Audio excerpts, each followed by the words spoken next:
Thank you so much, Ma'am Sylvia.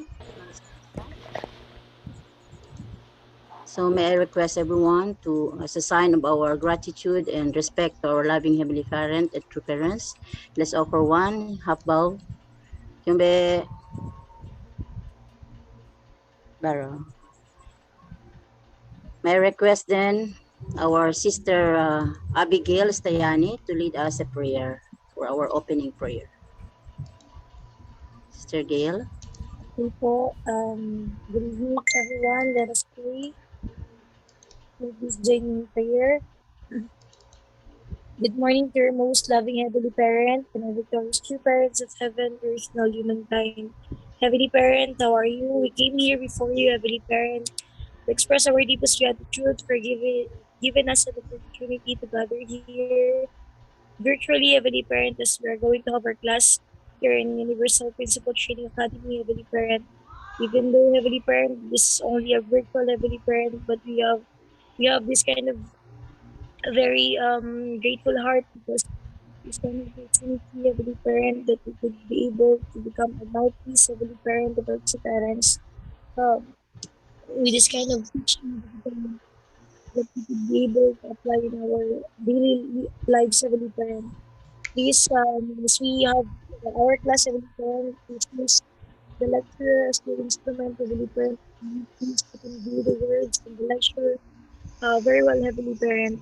And also, as a student, Heavenly Parent, we are willing to learn and to gain more confidence, Heavenly Parent, in giving life, Heavenly Parent. We believe that in every lecture, Heavenly Parent, that they're going to give, Heavenly Parent, it's not just the words itself, but it's the life that they're going to give to our brothers and sisters. Please give them strength, use them as your instrument, Heavenly Parent. And the worries, Heavenly Parent, we will do more responsibility for us to become more receiving your grace, Heavenly Parent, Heavenly Parent, especially this kind of lectures, Heavenly Parent. Thank you for the opportunities, Heavenly Parent. Please be with us from the beginning till the end. I would like to offer this prayer in behalf of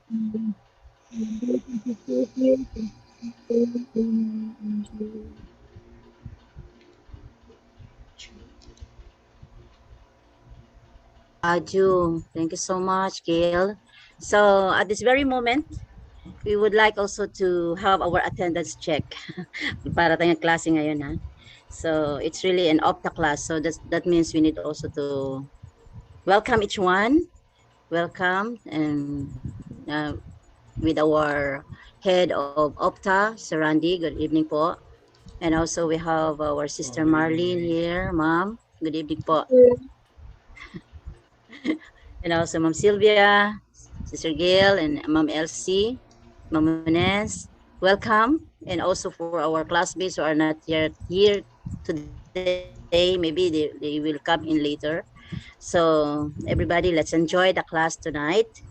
I believe that this is a very nice a moment for us to really become to learn how to become a teacher of heart, most especially that we have a big role in this present times, especially in molding more young people to become a lecturer of heart more than intellect, with the guide of the divine principle itself, with our true parents guide. So at this juncture, I would like to, as we start, and it's been scheduled as we have tonight, we are so grateful that we have with us our one of our high caliber teacher also by profession, I think. The second batch of the Opta class. She will be giving to us the part 2, chapter 2 and section 1, entitled The Model Course of Bringing Satan to Submission. Let us, please help me welcome Ma'am Marlene Villafuente. Good evening po. Please take it away, ma'am. everyone. Please bear with me kasi hindi pa po magandang boses ko. At nagsisindihan na marinig. Yes, ma'am. Marinig. Pero narinig po.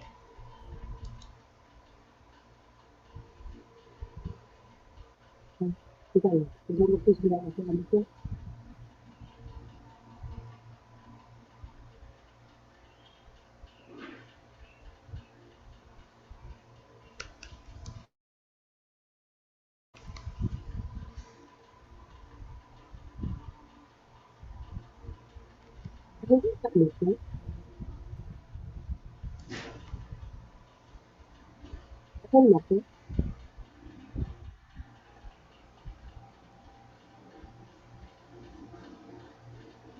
Nakashare na po kayo.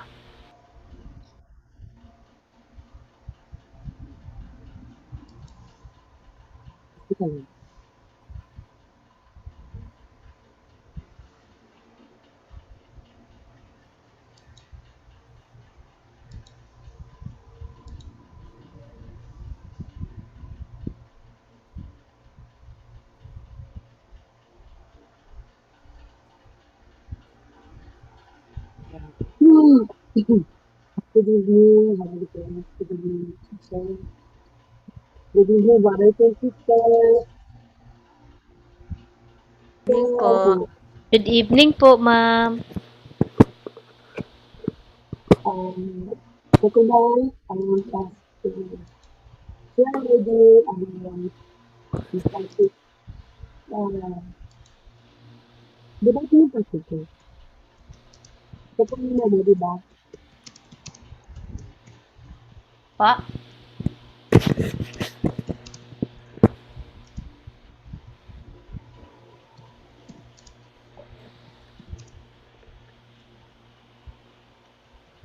Okay na po ma'am, naka screen sharing na po kayo.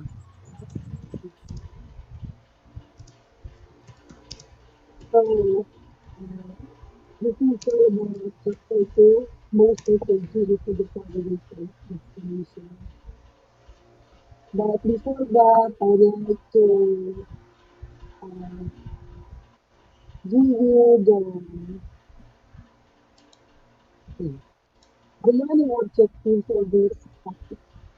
Number one, discuss the roles of Moses and Jesus in the providence of restoration. Number two, describe the modern leader. And number three, identify the reasons of the roles in the providence of restoration.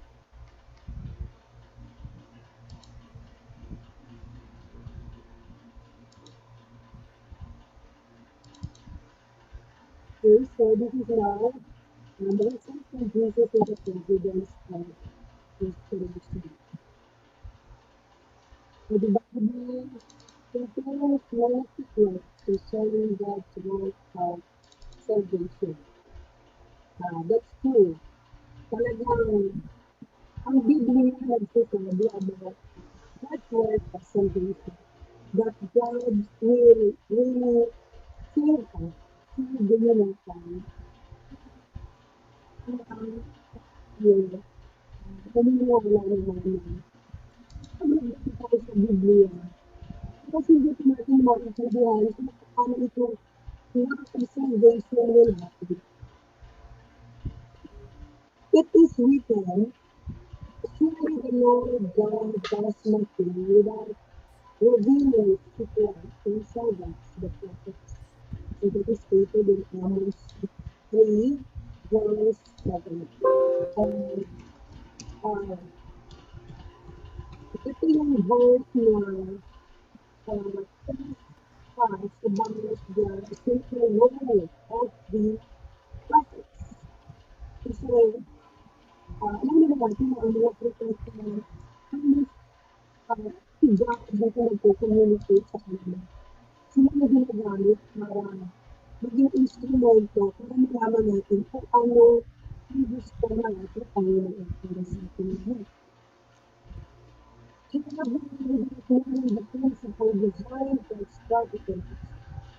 People are being able to discern the mysteries concealed in the Bible. Yes. Kasi talaga, kung nabasa mo sa Biblia, hindi na natin mas maintindihan. Akala natin, kwento lang, ah, kwento lang noong unang panahon. No? Pero, dahil sa prinsipyo or the principle behind God's providence and using our prophets, the prophets, maintindihan natin kung ano talaga ang gusto ng Panginoon para sa atin. ano tayo, masising.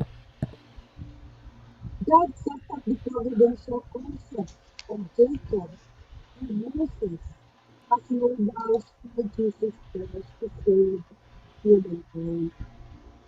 Hmm. Providential process of Jacob and Moses, kaya natin simple point lang, yung buhay ni Jacob, yung buhay ni Moses, yung buhay ni Jesus. Hindi na kailangan ganun kasi ng Biblia, biblical facts, yun lang. Ito pala yung malaking kahulugan sa Manchester at Coleman. Kasi ito ay providential forces na natututunan natin, malalaman natin kung paano ililigtas ang sangkatauhan. Ma'am, excuse me po. Hindi po masyadong clear yung ano po, yung audio niyo po. I'm sorry po, ma'am, to disrupt you for a while. Ay, I'm sorry po, ma'am. Thank you po. hindi sa clear. Kita ko na lang yan. Ma'am, sorry po. Hindi talaga po. Sorry po. Sige, ito lang. Wait, maghahanap ako ng ano.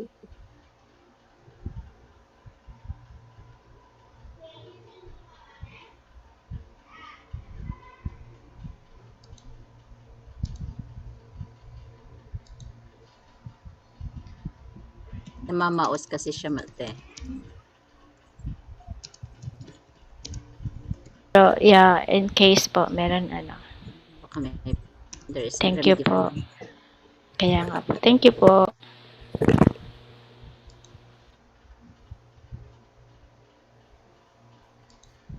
Ay, sana. Sige.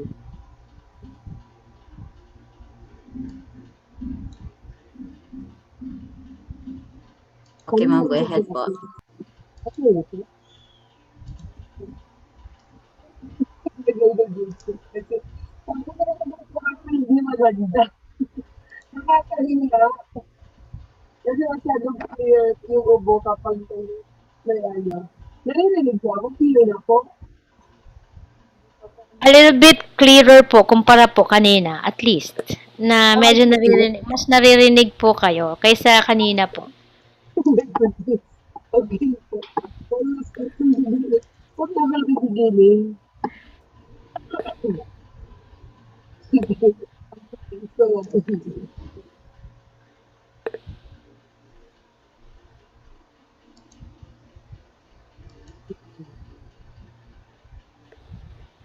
so let's start from the main objective of this topic. Number one, discuss the roles of Moses in Jesus' providential restoration. Number two, describe a modern leader.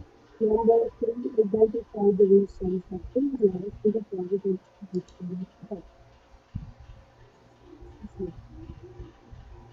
So, what is happened Jesus in the providential restoration? This is now the chapter 2, and the Bible contains recipes concerning that chapter 2. Alam natin na ang Biblia is open book. So, all pero sa totoo lang, ang nabasa yung agree with me na kung ikaw ang magbabasa ng Biblia, hindi mo po halos maintindihan. Hindi maunawaan kung ano talaga yung gusto ipahayag about God's work of salvation. Yan po talaga ang experience ko kasi hindi ko ito maintindihan. Pero ako talaga naniniwala na talagang God is really working for us to be saved. It is written, surely the Lord does nothing without revealing his secret providence the prophets. And it is stated in Amos 2, verse 7. So this verse also is about the essential role of God. Alam naman natin kung sino yung mga tinatawag na prophet. And we all know that this topic is instruments of God para ma-communicate, no? To communicate with us, maiparating niyo sa atin kung ano yung gusto niyo sabihin, kung ano yung nais niyo sabihin about hearing the perspective. How you get started, people have been able to discern and register states ito po kasi without the principle talaga, without the principle, we will not discern, we will not understand how this conflict of foundation will happen kung paano ito mangyayari sa atin. God set up the providential concept of Jacob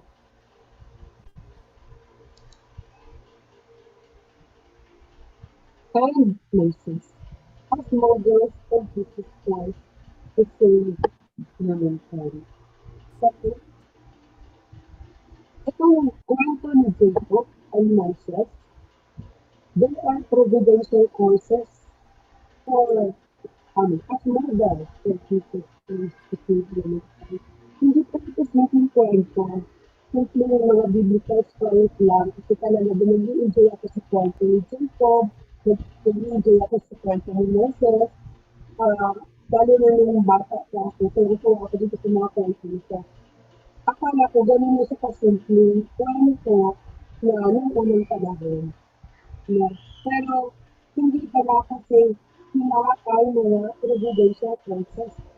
Ito ay may importante, may mahalagang ginagampanan para sa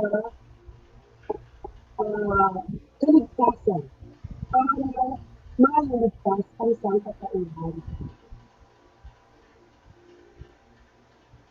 Okay, so here in section 1, the model process for bringing solution to submission.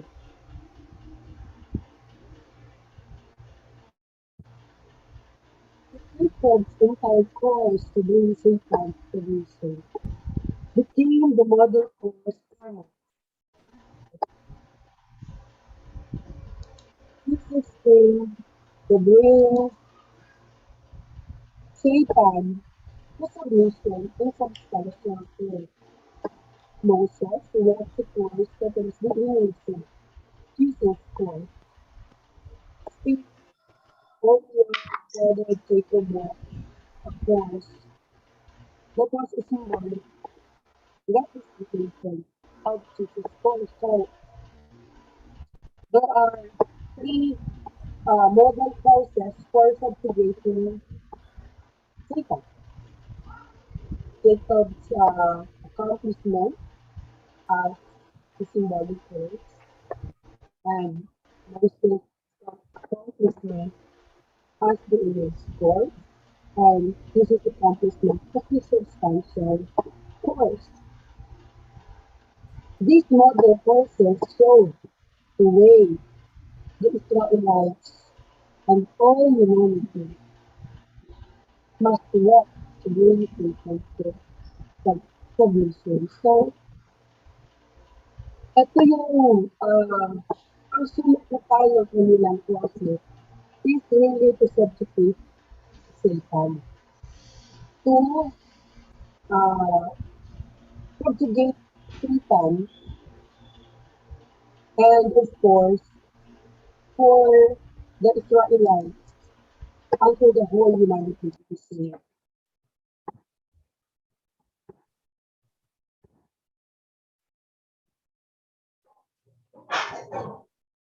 So why Jacob's school?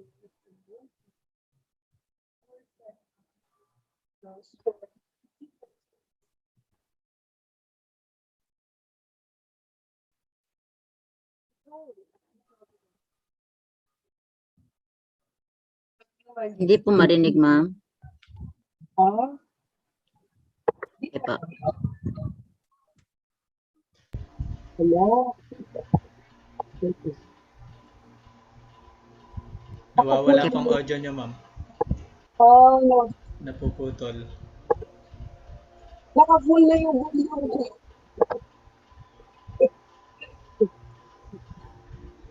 Napuputol siya. Ano talaga, hindi ko alam kung ano yung problem. Continue. Kaya continue, narinig ko ako. Sabi, parang gano'n. Kanina ma'am, medyo naputol. Siguro ilapit mo yung mic sa ano ma'am, yung Malapit naman. ilapit pa ng konti ma'am para ano. Hindi naman ilapit, hindi na siya last time. Para paano na lang pag pataas na lang, tapos mababa. Ano na yan? Okay. Ay, may problema talaga itong laptop ko. Okay. So, sige na, continue ko na lang po. Okay lang po, Ta- narinig naman.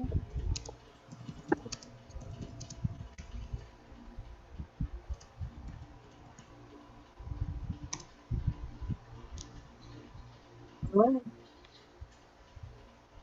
ay, sa totoo lang, dito kaya sa amin, medyo maulan. Medyo maulan dito. Kasi kanina nag-evening devotion, sobrang hina. Hindi ko maintindihan kung bakit. Narinig po ako? Opo, pero hindi siya klaro. Pero okay lang ma'am, just go and persevere na lang po. Move forward lang po Ay, tayo. thank God. Ganun. Wow. Okay.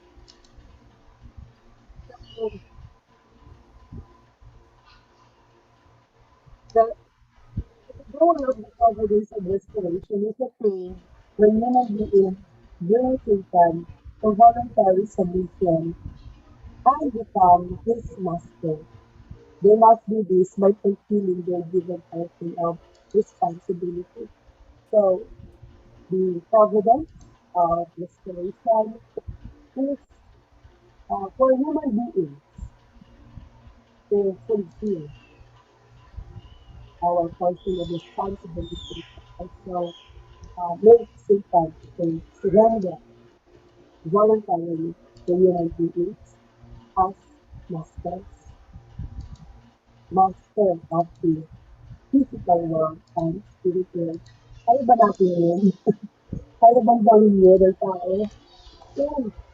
So, Jesus as the Messiah and the two human ancestors pioneered the course to bring people to complete submission. And I think guided people of faith to follow this example. So Jesus is the Messiah and the second Adam came for all the people who have faith to help bring Satan to voluntary submission.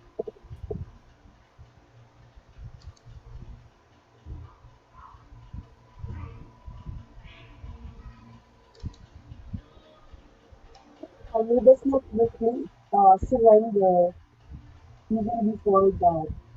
God by no means readily surrender to Jesus. Therefore, God called upon Jacob and Moses and worked through them to show the course for bringing Satan to submission. So, God, as our Creator,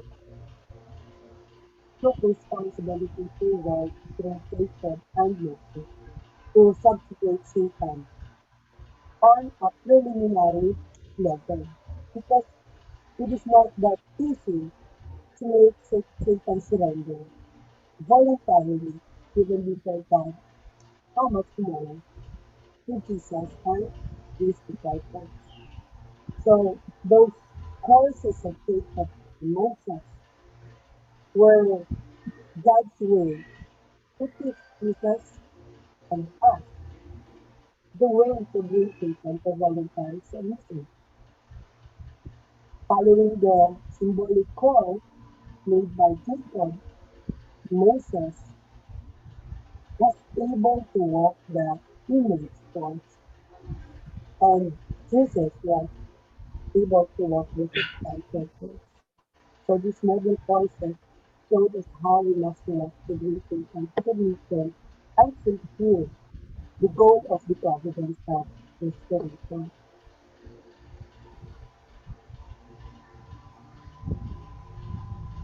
So, uh,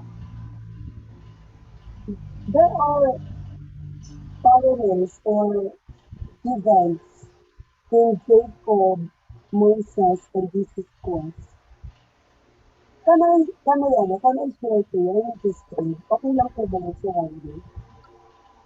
Just to connect, just to connect we just want to show, the connection of Jacob, Jacob's stories to Moses' stories and Jesus' stories. Is that okay? Sige po. Okay, so, uh, I-present mo po, ma'am, or hindi po kasama rito, pero babasahin ko lang po. Okay lang po? sige po, ma'am. Okay, so, Adyo po. there are parallels or events happened no, na yung course ni Jacob, Moses, and Jesus have connections. So number one is that uh, overcoming a life-threatening trial. So according to true fathers, the first human being should have been absolutely uh, determined to keep God's commandments, not to eat of the fruit, but they fell at the risk of their lives. So they knew they will die as they followed the archangel. Because Adam and Eve fell risking their lives. They need to put their lives on the line to resurrect. That is why Jacob had to win over the angels during their fight in the at the forward job of the rest of his life. Also Moses had to overcome the Lord trying to kill him on the way to Egypt with his wife, Zipporah, and son Joseph. Likewise, Jesus had to overcome Satan at the risk of his life in the wilderness for 30 days and he gave his life for us on the cross. Another one is the putting conditions of flesh and spirit. Both human beings, flesh and spirit, were playing by Satan, resulting in us acquiring our fallen nature. But conditions of the flesh and spirit are required to remove this fallen nature. That is the meaning of Jacob proving himself bread and lentil, symbolizing flesh and spirit. In Moses' time, the indemnity condition to remove the fallen nature was made when God fed Israelites manna and prayer. In Jesus' time, the Jews has to become one with him in flesh and spirit. In this way, they would fulfill the indemnity condition to remove the fallen nature. That is why Jesus said, very truly, I tell you, unless you eat the flesh of the Son and man and drink his blood, you have no life in you. So these are some of the parallels that uh, showed us that Jacob's scores, Moses scores, and um, Jesus scores has connections to uh, which is the main goal is to subjugate Satan.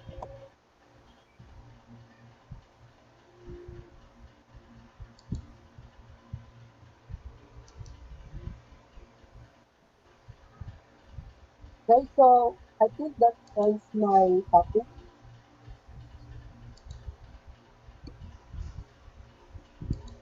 Thank you so So much, that ends Ma'am my topic. Thank you for Marilyn. listening. Tapos na po. So,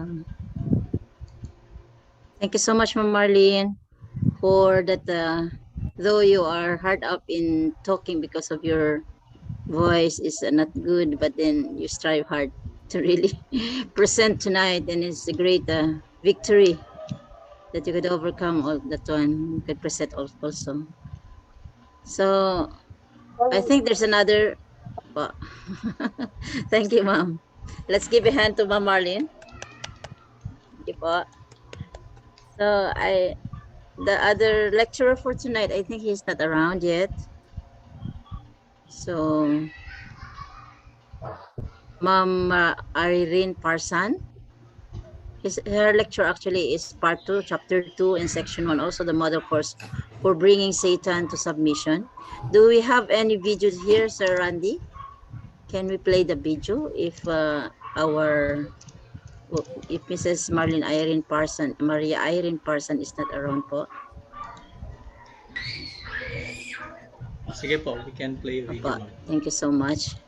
And I suggest that everybody will get the chance to share insights and reflections centering upon the lectures presented this evening during our discussion po. So let us finish the second lecture kung pwede po, and then after that we will be having our discussion po. Maraming salamat.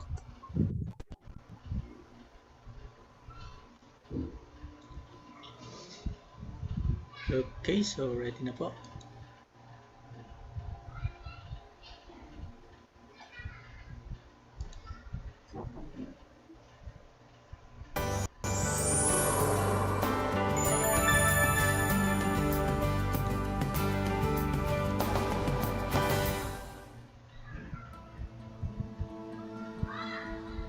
Welcome back to the Path to Happiness, an introduction to the Unification principle. I'm your host, Dr. Tyler Hendricks. In our study of the Bible, we're seeing principles at work in the courses of biblical figures, creating discernible patterns of events. This helps us understand how God is working in our times and in our lives and in our families. In this session, we will expand our horizon from the ancestral families of Adam, Noah, and Abraham to the biblical courses of Moses and Jesus. And this will give us a clue as to what to expect at the time of the second coming. Those records in the book of Genesis are not simply family histories or genealogies. Through these stories, we can understand the principle of restoration through indemnity and God's providence of salvation for humankind and for the entire creation, taking it out of the dominion of Satan after the fall of Adam. It tells us about how we and all things separate from Satan. We see that the evil forces in Satan's position have to surrender to heaven's side voluntarily, not by force. Hello. This was Welcome the course once again that to the our people of introductory faith series on the from divine Adam's principle. family, I'm Reverend Phil Noah's Bailey. family, and Abraham's In our family previous had to go. information In other words, presentation, this is the began to apply model the course principle of for restoration separating from to Satan. historical events as The recorded course in from the Bible. Adam to the And family we of began to get Abraham more deep is insight accounted into in the these Bible traditional at stories and about their meanings. 2,000 And we brought new years. understanding of questions That that was the puzzled period of traditional believers. We looked separating at the Satan families and of receiving the Adam, Messiah Noah, on the and family Abraham, as and described tribal in the book of level. Genesis.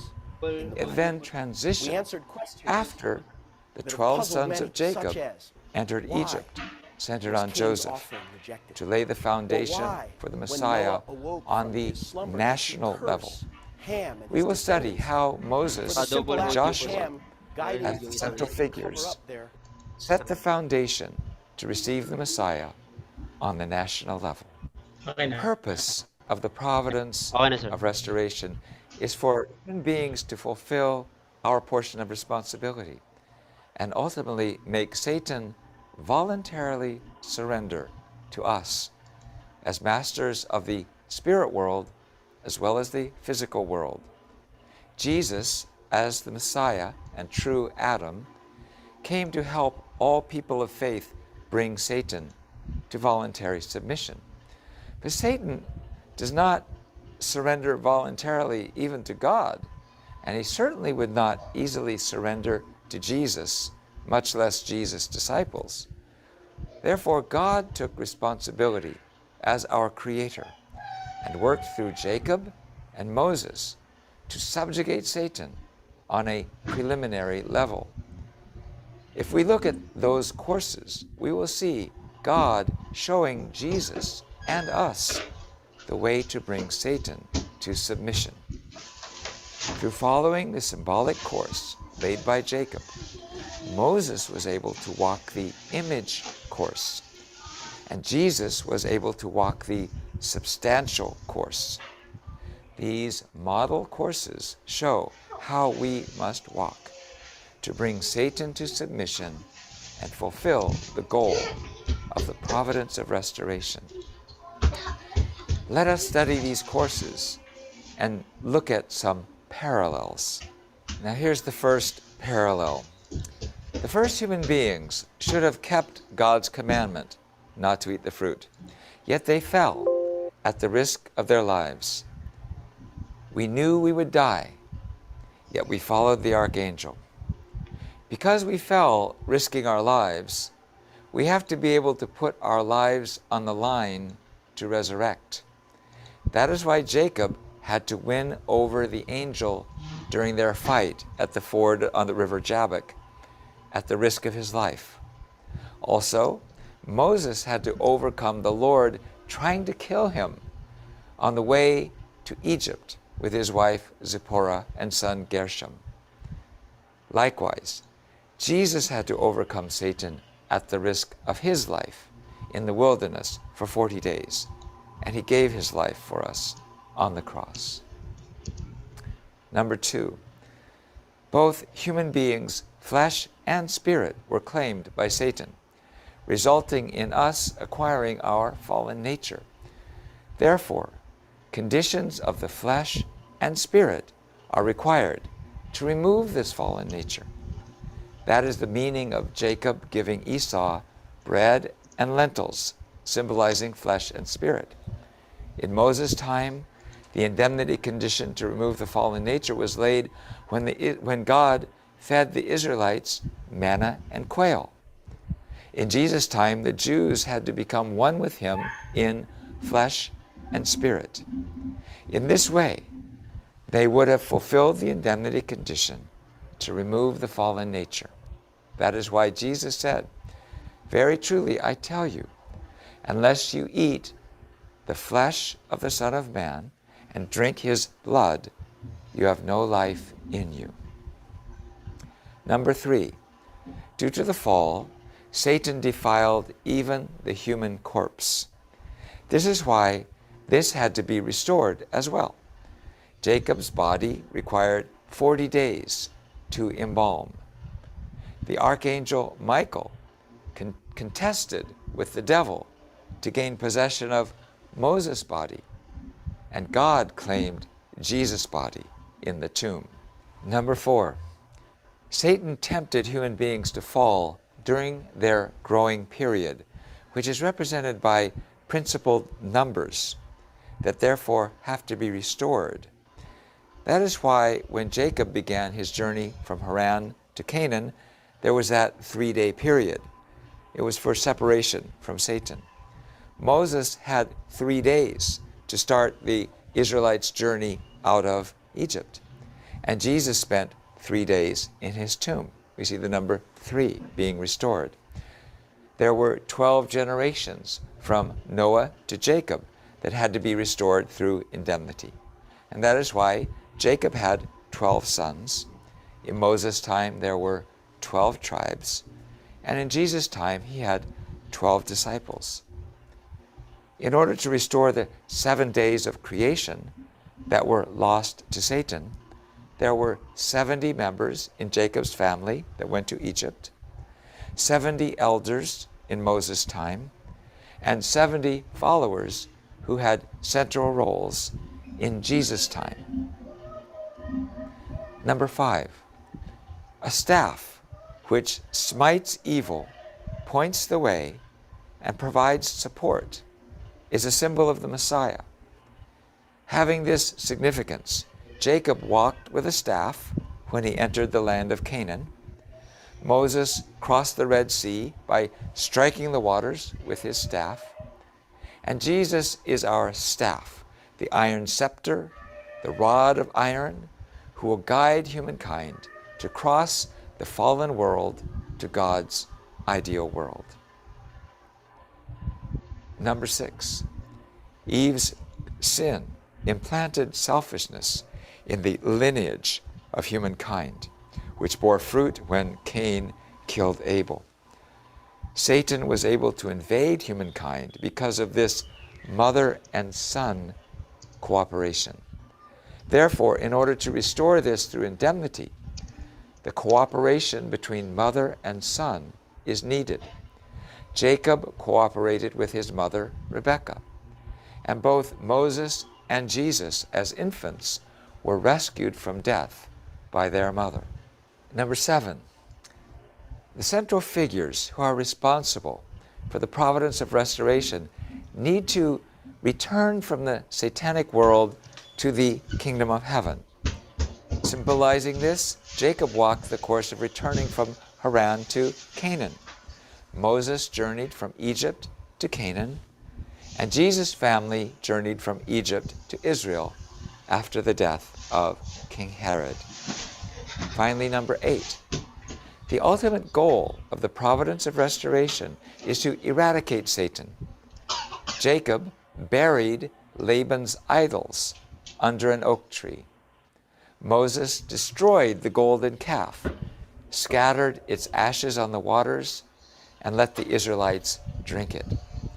And finally, Jesus gave Peter the keys to the kingdom of heaven, against which he said the gates of hell will not prevail. By these lessons, we can practice the principle, seeing God's time periods, being strong as a staff, cooperating as mother and son, maintaining our physical purity, and so forth. And we can see also a lot of variability and flexibility. The course of Moses will illustrate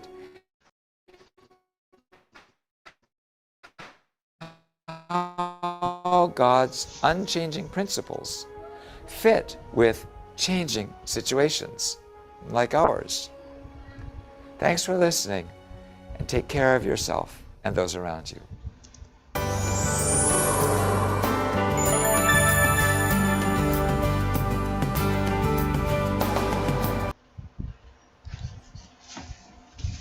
All right, thank you so much. So it's now time for us to share our insights and the lectures that was presented this evening. It's more on the model course for bringing Satan to submission, and also the model course for bringing Satan to, that is in chapter 2, part 2, chapter 2, and section 1. So I believe you have some insights and reflections that you could also get from this. And this is now the moment for us to share. We will give a chance to each and everyone to share. I guess we need to have the turntable. We will have a 3-minute chance for us to share our insights and reflection. Sino po magandang gabi po sa lahat. Nandito sina Sir Julius na, si Sir Herwin. Ako pong binatasan ninyong mag-facilitate ngayon, kaya I need to be the one talking now. So also si Ma'am Marlena and Sir Josie nandito rin na po, recognizing our brother also, Sir Josie. Welcome po. And also Sister Elsie. Ma'am, si Ano po? Irene mag-lecture din siya. Ngayon po, okay. So, schedule yan. Sir, sorry. Kanina po kasi sir na late si ma'am, so we just presented also the lecture of Dr. Hendrik. So anyway, if Ma'am Irene is ready now, we have much time naman. So Ma'am Irene, please take out away, ma'am. Share your screen na po. Sorry po, pero hindi po ako nakapag-ready today. Sorry naman. Pero may naisip po akong i-share na lecture in exchange. Although hindi po about restoration kasi itong na i-share ko. Pero okay lang po ba yan? Sir Randy po. Anong topic yun? Related Chapter sa... 2, sorry. Pero meron pang iba kong ano. Sige, let's see. Okay po, ma'am. Sige po. Okay, please share your screen po, ma'am, so that you can start po. Opo. Ano to, sir? If familiar ka doon sa DP Life.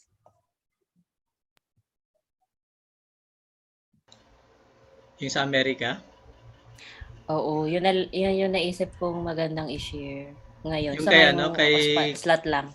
yung kay Master Jerry Servito. I forgot po yung name ng speaker.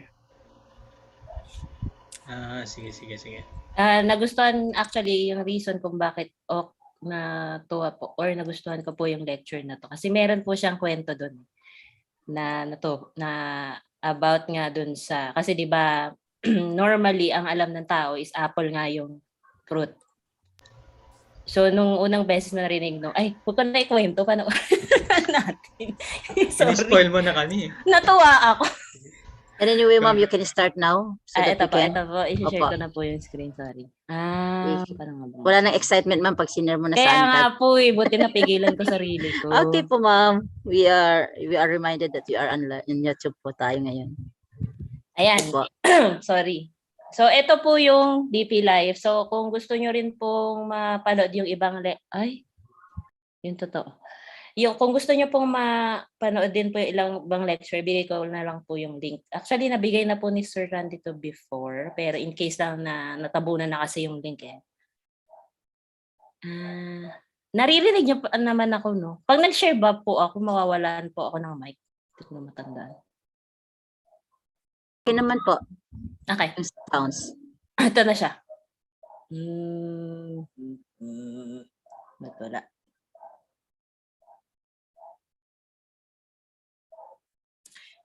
Sabihin niyo po sa akin kapag di niyo po naririnig. Para.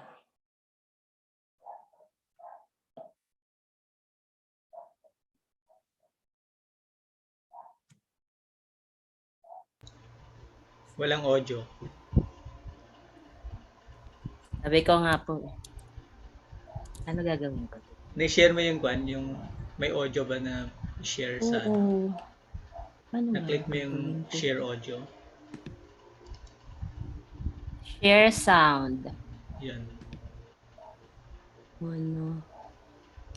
Share sound. Tapos share. O dapat to share your computer audio, please install. Naiiyak naman ako dito. Pwede bang ibigay ko na lang po yung link? Naglolo ko po yung computer ko. Sorry naman.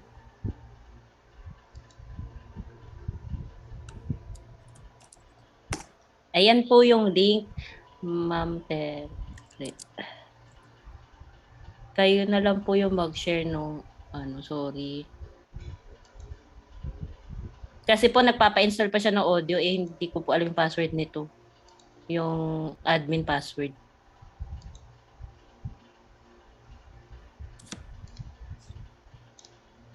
Sir Randy is doing for you, ma'am. Ay, thank you po.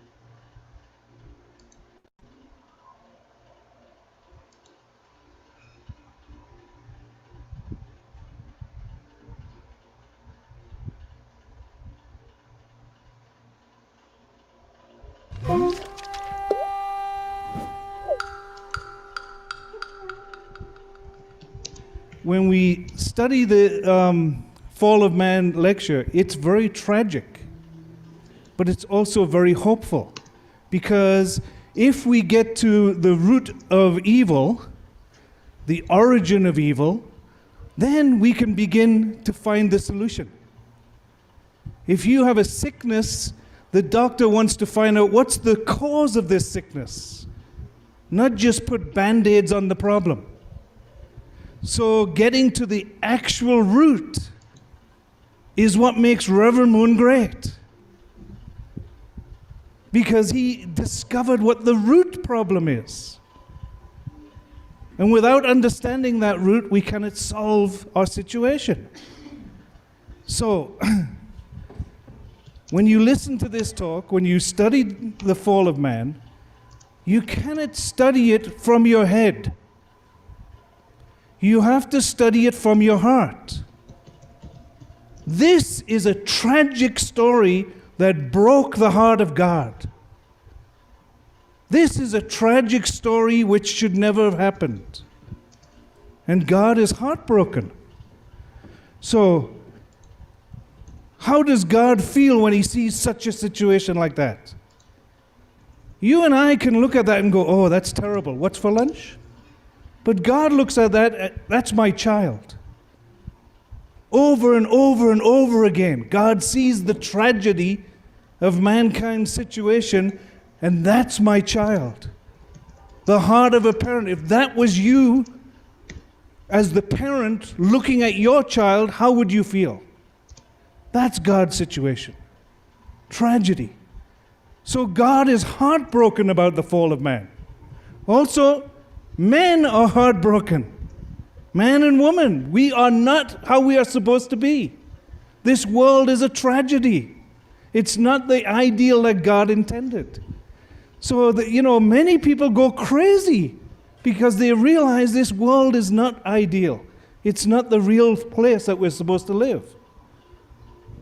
So when you study the fall of man, open your heart. Open your heart to God's situation. It's not just an intellectual exercise. Oh, there was fruits and trees and, oh yeah, okay, That's the intellectual side. The heart side of it is, it's a tragic story. Divine Principle says, all people have an original mind which inclines them to reject evil and pursue goodness. Without being aware of it, we are driven by evil forces to abandon the goodness which our original mind desires, and to perform evil deeds which are in our innermost heart we do not want to do.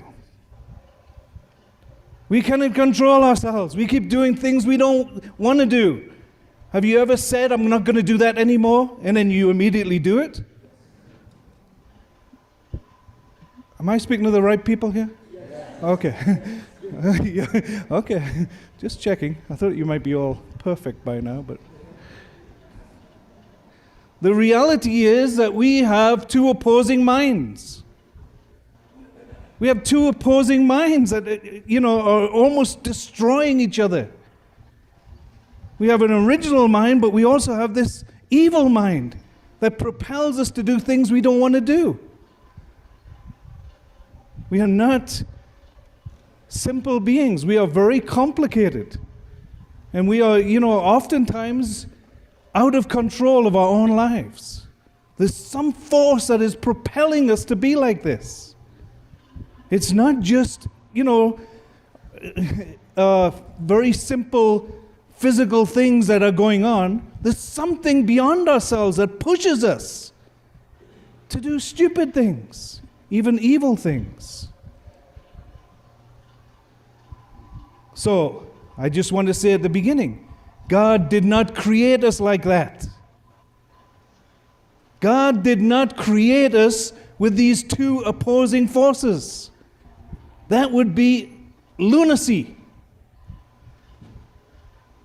Imagine if I created a brand new vacuum cleaner which picks up all the dirt, but then it throws the dirt out the back. What's the point of that? Right? Two opposing forces. Doesn't make any sense. We are like that. Sometimes we're very good. I mean, some people are amazing to me. Many people. Absolutely amazing. But then the very same person can have a dark side and be doing very strange things.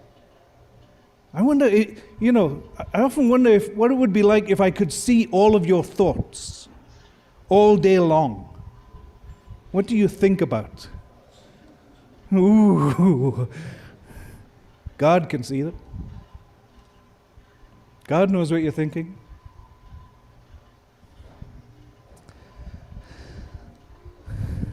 This contradictory nature. What I do is not the good I want to do. No, the evil I do not want to do, this I keep on doing. St. Paul struggled with that. We all have struggled with that. And the point is, if we are people of conflict, then we make a world that is filled with conflict. The world is a reflection or an extension of human beings. So people of conflict create conflict in society, conflict in the world. And these days it's very tragic because we have the potential to blow ourselves up. So, one of the most wonderful things about the fall of man is to understand that our problem is a spiritual problem. This is an important point. It's a spiritual problem, not a physical problem. So therefore we need a spiritual solution. So getting to the root of the fall of man story is getting to a spiritual root. What is the spiritual problem? No one knows the root of sin. No one has known the root of sin which lies deep within and ceaselessly drives people toward the way of evil. What is that root of sin? We have to get to that. Source of evil. The principle believes that human conflict and sin are derived from distorted family relationships in the very beginning. The root is the original family started off with distorted, wrong relationships, and that has been passed on through the millennium. So, again, the problem is a spiritual root. This is very, very important. And it affects us today. Last night, I picked up a hitchhiker who was trying to go up the hill somewhere. So I drove him up the hill. And he asked me, "What are you doing?" I said, "Well, I'm teaching at a seminar tomorrow." He said, "What are you teaching about?" I said, "I'm teaching about the fall of man, Adam and Eve." He said, "Why you want to talk about that? What does that have to do with us?" And I said, "It has everything to do with us." And he had just told me his tragic family situation, divorced 3 times, grew up in an abusive relationship. I said, this all comes from that root. And unless we understand that root, we cannot change things. And the root is very, very deep, and it's a spiritual root. We have to understand that. So, it all comes from this Genesis story. You all know the story very well. The story of 2 trees, 2 people, a serpent, a fruit, and a commandment. That's in the story. How many of you have really read that in the Bible? Okay. It's well worth reading again. But read it from the eyes of, what was God's situation watching this unfold? What was God's heart in this situation? The 2 trees representing the Adam and Eve, and the fruit on the tree of the knowledge of good and evil. We've got a talking serpent. I haven't seen many of those around. Went to the zoo, saw lots of snakes. None of them spoke. Not a word. And Adam and Eve end up getting kicked out of the garden. It's obviously a symbolic story. The Bible is written in, with there's history books, and there's literature, and there's revelation. A lot of the Bible is written in symbolic form. It's a symbol, meaning it's to teach us something. It's not to be taken totally literally. It's to teach us something. We don't know what happened at the beginning. There was nobody there with a cell phone camera, taking pictures and putting it on YouTube. So we have to rely on this story which has been passed down through the millennia, by verbal passing on at first and then finally written down in the book of Genesis. So it's a story to teach us what went wrong in the beginning. So I'm going to start with the conclusion. What is the conclusion? What went wrong? Because I figure you all know this. The root of sin was not that the first human ancestors ate a fruit, but rather that they had an illicit sexual relationship with an angel, symbolized by a serpent. Anybody shocked at that? You'd be surprised how many people are shocked when they hear this. I was in a minister's seminar. Reverend Oliver, you might have been there. It was in Ocean City, Maryland. I don't know, 50 or 70 or 80 ministers, all hearing the Fall of Man lecture. And one minister heard the Fall of Man that, the fruit is not a literal fruit, an apple, but is actually an illicit sexual relationship. And he got up in the middle of the lecture and he said, "That's it, I'm out of here. I'm out."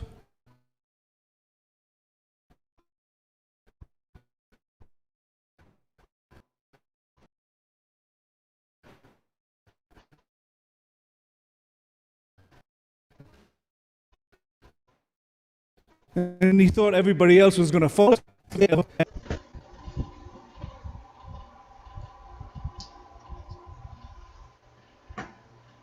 It's the last we'll see of him. Next morning, we were just getting started. And he walks in. And he walks right up to the front.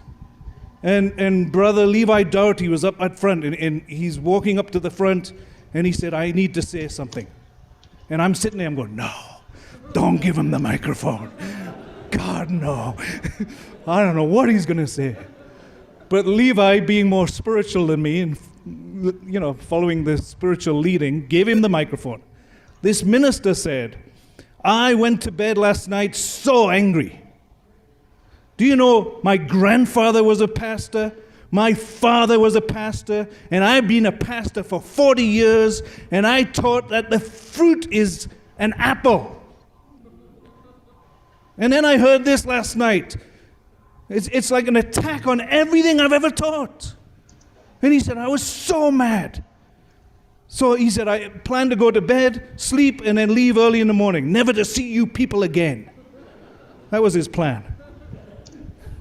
And he said, in the middle of the night, my grandfather visited me from the spirit world. And he said, my grandfather said, "Get up and open your Bible." And he said he didn't even have to tell me where to look. I knew I was supposed to read this story again. And he said, I read the story that I had read 1,000 times before with new eyes. Like this cloud had been taken off me. And he said, I saw it as clear as day. And he said, I wonder what the heck I was thinking all those years. It's so obvious. It was a sexual problem from the beginning.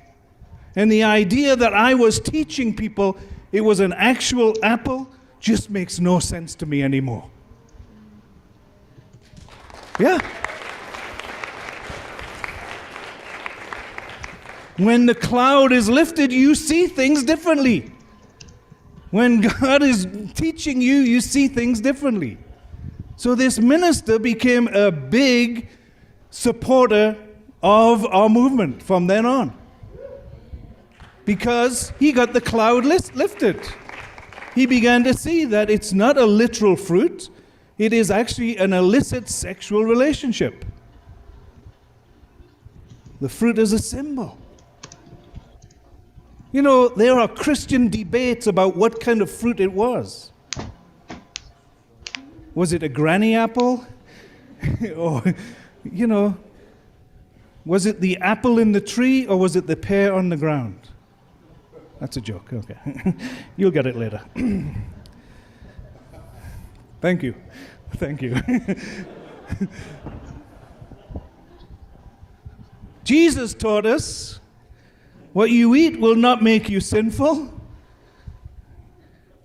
What goes into a man's mouth does not make him unclean. It's what comes out of the mouth. Thank God for that. I've ate a lot of junk in my life. I'd be really sinful if it was the food that we eat. Unfortunately, it's the thoughts, the words, and the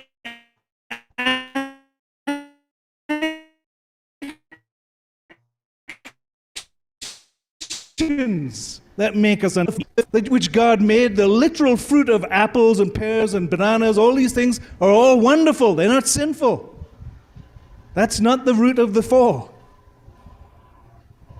The problem is a sexual problem. Trees are reproduced by their fruit. So it's symbolizing reproduction. The place of reproduction is the sexual relationship. Very important. Why do we have to know this? Because if we don't understand what the problem is, we can never clean it up. If it's hidden from our eyes, then the solution is hidden from our eyes. My son, when he was like 4 years old, got sick beyond belief. I mean, I thought he was going to die. He had these red blotches all over him. He had a temperature of 500 or something, you know. It was ridiculous. And he's in the hospital. They tried everything, couldn't find the problem. They tried everything to, putting him in ice baths. And the doctor was warning us, you better get ready. He could die. Because they couldn't find a solution. Finally, I called this spiritual person in our church who lives in another state. I never even met her. And I said, look, I got this problem. My son is dying. I need help. Do you have a spiritual answer? What the problem is? And she said to me, he has mercury poisoning. And I said, what? She said, go and tell the doctor right now he's got mercury poisoning. He needs to be treated for mercury poisoning. So I go to the doctor and I tell him, I know what the problem is. He has mercury poisoning. And the doctor said, which school of medicine did you go to? I said, believe me, you've tried everything else. My son's dying. Try this, mercury poisoning. They looked for it and they found exactly that was the problem. He was cured and left the hospital the next day. Because if you get to the problem, the root, you can cure it. If you're treating something that's not the problem, it just goes on and on.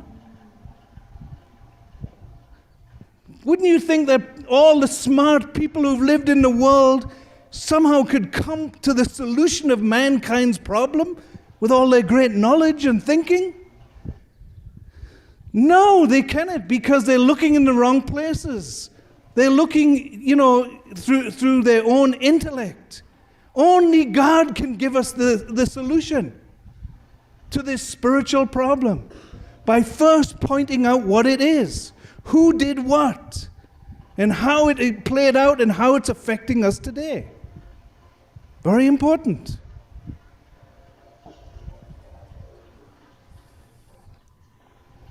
How did it play out? This spiritual being, Lucifer, the serpent, seduces Eve and has a spiritual sexual relationship. Eve then goes and seduces Adam. They have a physical and spiritual relationship. You are not just a physical person. You are a physical and spiritual person. Two people who come together in sexual relationship are not just two physical bodies. There's two spirits coming together. And when those two people come together and share sexual relationship, not only do they share bodily fluids, they share their spirit with each other. They leave a part of the spirit with the other person. And they pick up part of the spirit of that person. Have you ever met a prostitute? I don't recommend it, but sometimes when fundraising or something, you meet, And prostitutes oftentimes, mostly, are very confused spiritually. There's something confusing about them because they've picked up the spirit of so many people. So many people, are part of themselves now. That they become very strange. You can't even figure out who the real person is anymore. The sexual relationship between two people is a spiritual experience as well as a physical experience. Animals have sex just physically. Human beings cannot do that because we are two spirits coming together. Adam and Eve were going through the growing period. They had a time period they had to grow up to reach perfection before having this sexual relationship. Why? Because when they come together for sex, they're giving each other the spirit that they have. If their spirit is one with God, then what are they giving to each other? God's spirit. If their spirit is confused, selfish, filled with fear and dread and anger, what are they passing to each other? All of that spirit. The Bible story says Eve became afraid. Where did she pick up that fear from? From God? No. She picked that up from Lucifer. She inherited that through the spiritual sexual relationship. She became afraid. So Adam and Eve were to grow, and in this period of growth, they were to not eat. Do not eat. Do not have sex yet. Once you reach this level, then you're free. The serpent is this archangel Lucifer who tempted Adam and Eve. This is the meaning of the Genesis story.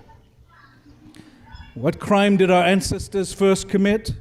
There's a clue. Adam and Eve, who were naked and unashamed, suddenly became ashamed. What did they hide? They hid their sexual parts. This is all symbolic language. If we said it today, Adam and Eve were naked and unashamed, so they put some drawers on to hide what they'd done. It's in there in the Bible, it's written in literature in symbolic form, but it's there. The crime was illicit sexual love. What was the process of motivation behind the first evil acts? God created human beings with two components, the spirit self and the physical self. The human fall likewise took place between these two dimensions, the physical and spiritual. So, this is how it was. In the beginning, Lucifer's closest to God, the angels who are servants, ministering spirits. Then along comes God's children. So the question is, how could this fall of man happen? Here's the story, because I'm out of time. Imagine an owner of a factory. This owner of the factory, he has a foreman, the person who's running the place for him. This foreman is doing a great job. He's, got this place really working well. The foreman is picking up $25 an hour in pay. And he's got the authority to run this place. He's doing a great job. The owner's very happy with him. But then suddenly the owner brings in his 22-year-old University of Hawaii graduate son, graduate in economics. And his 22-year-old son gets the corner office with the secretary and all the trimmings. And the 22-year-old son clearly is going to take over. So this foreman starts to feel jealousy. Hey, I was running this joint. I was doing a good job. You said so. Now this guy comes in, and wait a minute, you're paying him $200 an hour? What's wrong with this picture? So Lucifer feels jealousy. Is jealousy evil? What do you think? No. Jealousy is actually a good motivator. Did you see Jerry Servito? That guy is older than me, and he's skinny as a rake. And he's jumping around like a kangaroo here. And I'm sitting there feeling jealous. That jealousy at that moment is neutral. It's neutral. It can do one of two things. If it becomes selfish jealousy, then I want Jerry to fall off and break his neck. That's ultimate selfishly. Thinking about Jerry, how does he affect me? Selfishness. Or the other way is, wow, I really need to go on a diet.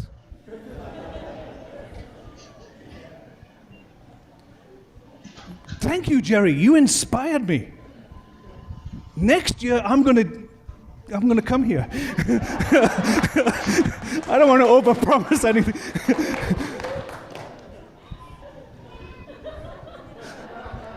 You understand? Jealousy itself is neutral. Lucifer is feeling jealous. Here's these kids who God clearly loves more than me. This kid is fresh out of high school or college, and he's got the corner office, he's running things. If Lucifer doesn't become selfish with his jealousy, what could happen in time is the factory would go up in production. And then Lucifer's wages would go from $25 to $100 an hour. And Lucifer would see he understands the owner's business better than I do. He gets the heart behind the company. I just run the externals. So Lucifer would receive more love or money if he waited and helped this child to grow up, so he's receiving love from God. Then Lucifer gets love, the same love from God, but now love from this child also. It's win-win.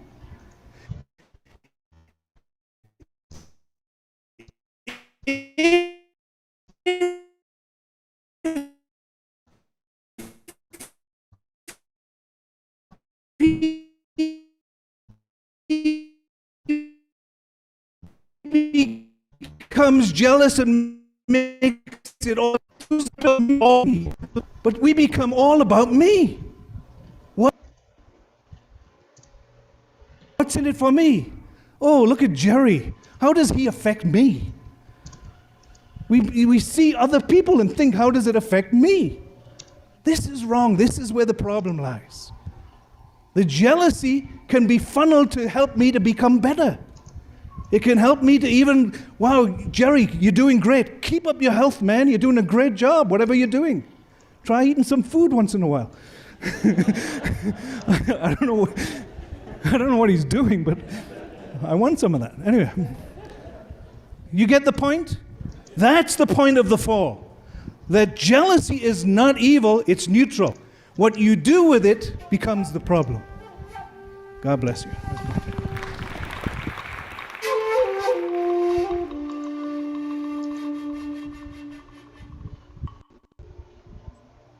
Wow.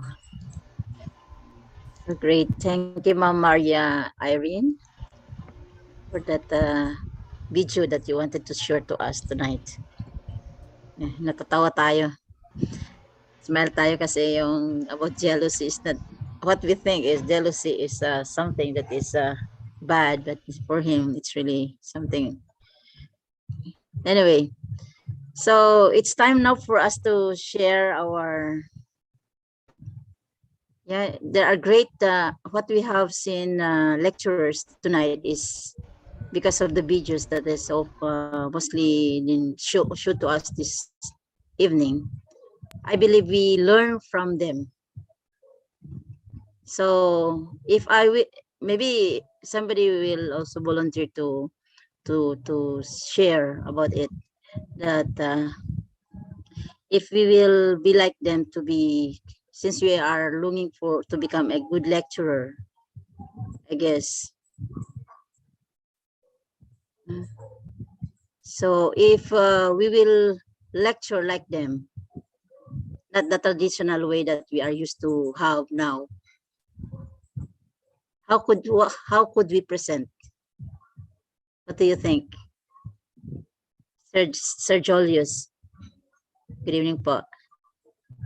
If we will be the one to present like them, not the traditional way that we are used to do, what do you think? How could we present it also? Good evening, everyone. Sir, good evening po. Yung presentation ni sa fall ba, ma'am? Yung you mean the lecture, recent lecture, yung sa fall?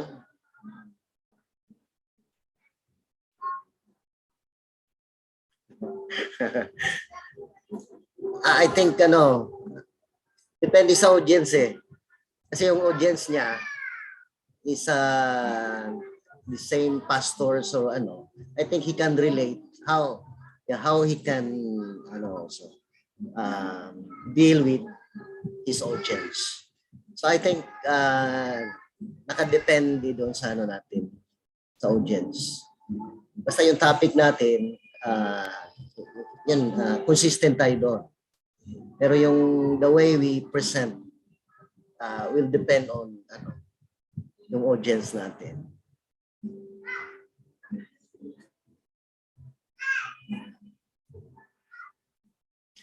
Ano pa ba, ma'am? Reflection? Ano ba? O, yun lang muna. Nakamute ka, ma'am. You can also share. Yeah, it depends upon the audience. So we need to know more first whom we are talking with.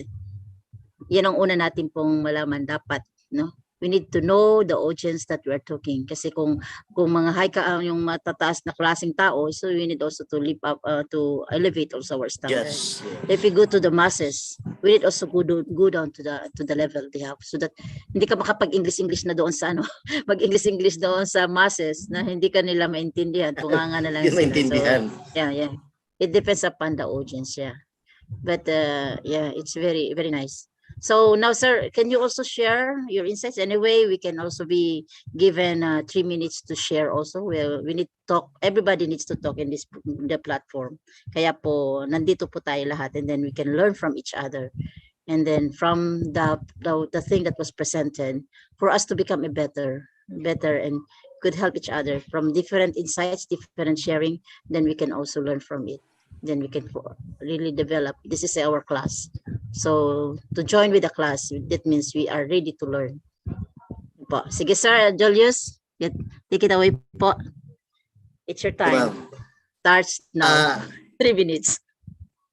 Yeah, based on sa lecture ni Jacob walk a course, that was the symbolic of Jacob, yes. Symbolic of Jesus' course. Then Moses walked a course. This is Jacob on the family level. And Moses walked a course that was the image of Jesus' course. And this is on the national level. And Jacob's course was the pattern for Moses' course. And Moses' course also was the pattern for Jesus' course. And Jesus' course, Jesus walked a course that was in substantial terms or in actual terms on the worldwide level. So kung titingnan natin, it was prolonged 3 times. Starting from Abraham, then Moses. Abraham's family. 3 times. Then it was successful on Isaac's family, no? Between Jacob and Esau. But on the family level. So fallen people had already established satanic nations. So it would they can easily overwhelm Abraham's family. So that's why they have to lay a foundation on the national level, centering on Joseph. So that's why after they went through 400 years of slavery, that indemnity through slavery in Egypt, then started na yung kay Moses na course. So ganun din, it was prolonged 3 times. So first national course ended in failure. Mostly naman yung substance foundation of substance. So kung titingnan natin, second gen yung nag-success doon sa Jacob's course. No? Tapos yung sa kay Moses naman, in the third national course, si Joshua, second gen din, ba? Yung younger Israelites na pinanganak, what we call internal Israelites. Mga second gen na pinanganak doon sa wilderness. So nagiging successful. So it was been successful. Sa kay Jesus naman, first si John the Baptist laying the foundation on the first worldwide course. Kailang sa substance, nag-doubt, he harbored doubts toward Jesus. Kaya yun yung nagiging primary cause na nag-oppose yung Israelites, no? Na-block yung way nila to go to Jesus. So, failure. Second, in-assume ni Jesus naman yung responsibility ni John. The problem is the Israelites also were faithless. So he was put on the cross. So second worldwide course, failure. Yung sa spiritually, kinontinue ni Jesus Christ. Jesus Christ continued the responsibility of John the Baptist. Then through 40 days of resurrection.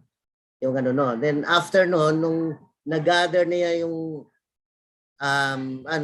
disciples niya and united with him, we laid the foundation, spiritual foundation for the Messiah. Then Jesus Christ was stand already in the Messiah position. Kaya lang, this is on the spiritual level. No? Kaya yung third substantial course would be on the time of the second advent. Kaya makikita natin, really God is a being of number 3. Na whenever the providence of restoration prolong, it may extend as many as 3 stages. So makikita natin yung pag third attempt, successful siya. So that means in the third attempt, in this time of the second advent, the time of the true parents, it will be successful. So yun nga ang diyan. Yung we are fortunate that we are in the time of true parents. Now we are breathing the same era with our true parents. Kasi ito yung time na God's providence would really be realized. So question doon, yung tanong ko dyan din, what I have done for true parents or for the providence, di ba? Kung ma-realize na wala ka namang nagawa.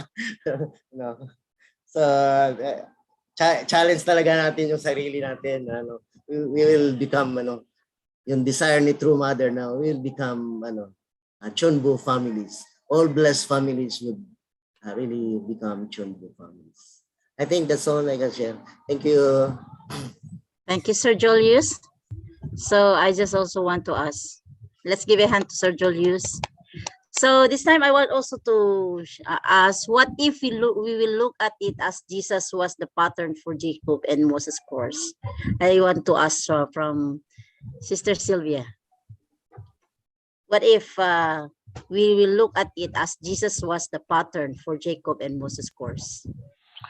Baligtarin natin. Yeah. Pwedeng balik na lang. Pwedeng baligtarin na rin. Kunyari wala ako dito. Okay, hindi. Joke. So anyway, before I would answer you because I think I don't know how to answer that question. I just like to give my little insight na doon sa lectures ng yung chapter 2 sa book 2 ay these are all the substantial stories or the practical stories na kung titingnan po natin yung hindi lang muna yung story, yung babalikan natin ng kaunti, we can really realize na God really needs surface. Kailangan talaga niya ng body. Kasi without these people, without those central figures na chose niya, and also chose to take responsibility, all these things cannot be done, cannot be realized. Yung pinakang, tsaka isa lang yung pinakang ultimate purpose nun, it is to realize His ideal of creation. So, yung mga successes, ano pa man yung mga story, isa lang po yung goal doon talaga. That was to realize His ideal of creation, and thus, that is, establishing or realizing the three great blessings. And then, yun nga, Jacob was on the individual level, Moses was on the, on the tribal level, and then, Jesus in the worldwide level, parang, or national level pala, I'm sorry. So, yung sinabi ni ma'am na si Jesus ang magiging yung parang model ni Jacob at saka ni Moses. Parang kasi po hindi naman pwedeng mauna po yung dominion, ika nga. So it was very necessary na si Jacob muna talaga ang mauna. Saka si Moses at saka lang naman si Jesus Christ. Yun yung order po. Pero kasi kung si Jesus na kaagad-agad, halimbawa yung without those courses na victorious si Jacob at saka si Moses, Jesus would definitely not be able to fulfill or establish the victories that He has. Yung magiging niya, kasi wala namang shortcut sa principle eh. We have to go through to the process of growing po talaga. So might as well, if he was in the place of Jacob, sabihin natin, he could have succeeded because he also reached the perfection of, and he was the very first person who have achieved the ideal of the ideal person. However, yung pong kanyang kakompetensya, yung nag-establish ng pseudo sovereign po was a lot ahead of him. So hindi po niya ma-realize yung foundation na nagawa niya this time for our true parents. So I think that would be my answer po. Thank you. So much, Ma'am Sylvia. I'm so natatawa ko kay Ma'am Irene. Left the group na lang daw siya. Kung siya ang pag-questionan about that. Anyway, Ma'am Irene, don't worry. Ma'am Irene, we just let you also share your insight and your the thing that you have done this evening. What can you say? I guess you were given the topic before Yes you get po. entered to the Zoom. And then I don't know what happened. Then you just present this one. So what is your realization, ma'am? Okay. Hindi ko po kasi naabutan yung video lecture po kanina. Mga patapos na po. Pero remembering Jacob's course, nung binabasa ko po yun kasi before,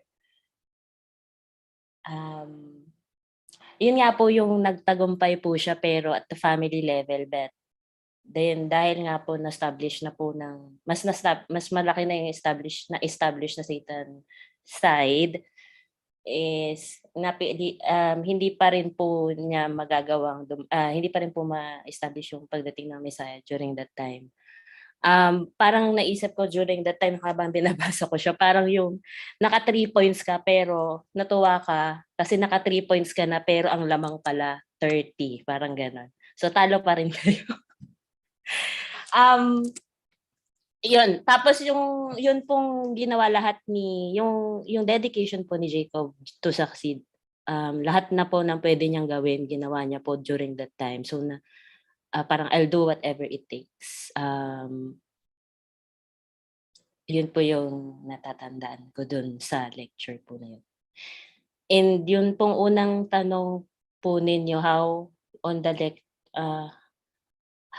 yung sa lecture, kung ano po yung pwede nating magawa to improve further, or ano po yung, paano ba yun? Nakalimutan ko na yung tanong. Pero, yung exact question, but yung na-mention po nga kanina ni Sir Julius is yung profiling, or yung depende nga rin po talaga doon sa audience. Pero at the same time, naisip ko nga rin po how to be flexible doon din at the same time. Kasi how to be flexible or resilient to change in audience. So, ang naisip ko lang agad is yung exposure mo sa lahat ng type. So, wala naman din po talagang better way than, kasi pwede naman in theories lahat, but wala rin po talagang tatalo kapag ikaw mismo yung na-expose doon sa mga types of audience na iba-iba rin po. So, andun din nga yung practice in a way. And yun din pong balance between not being boring. Not being boring, or but still, you will not, hindi ka lalayo doon sa topic. Hindi malalayo yung lecture mo sa topic, pero hindi ka boring pakinggan, or nandun pa rin, makikeep up mo yung interest. Kasi doon din po yung yung challenge sa mga lecturers on how to keep them interested while you are telling them the lecture. Yun. So doon po sa naging lecture, in a way po, na kaya niyang i-keep up yung both blend, yung blend nung iba-ibang So andun pa rin po yung lecture ng Divine Principle, but at the same time, may mga laughing moments din sila. So hindi ko po alam kung kaya ko yung gawin. But I will try. Yun po. Thank you. Ma'am Irene. So, let's give a hand to Ma'am Irene. Hindi pala ako Yeah. naka-video. Sorry na po. Hindi po. Hindi naka-open. Thank you, Ma'am. So, at this point also, maybe also welcome our Sister Elsie. So, I have a question for Sister Elsie. Hello, Sister Elsie, are you there? Still alive and kicking po? Hello? Yes. Yeah, okay. So you have observed the lectures, the lecturers, and even how they presented in the video, and also Ma'am Maria Lee.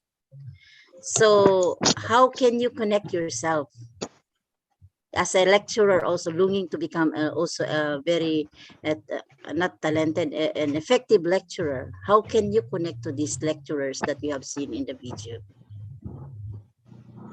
Visualizing yourself that you are one of them, like that, not doing that what we call the traditional way. So how can you connect yourself, ma'am? Actually, yung when I saw the video, the presentation of about chapter 2, I remember one lecturer in my mind. The old ones lecturer. They're actually yung lecture ba na hindi talaga boring, no, hindi ka rimantok. So I know you know them, no, Kuya Joshua. So they are good in yung minsan mag-exhibition pa nga, minsan yung body language niya. Animated po ba?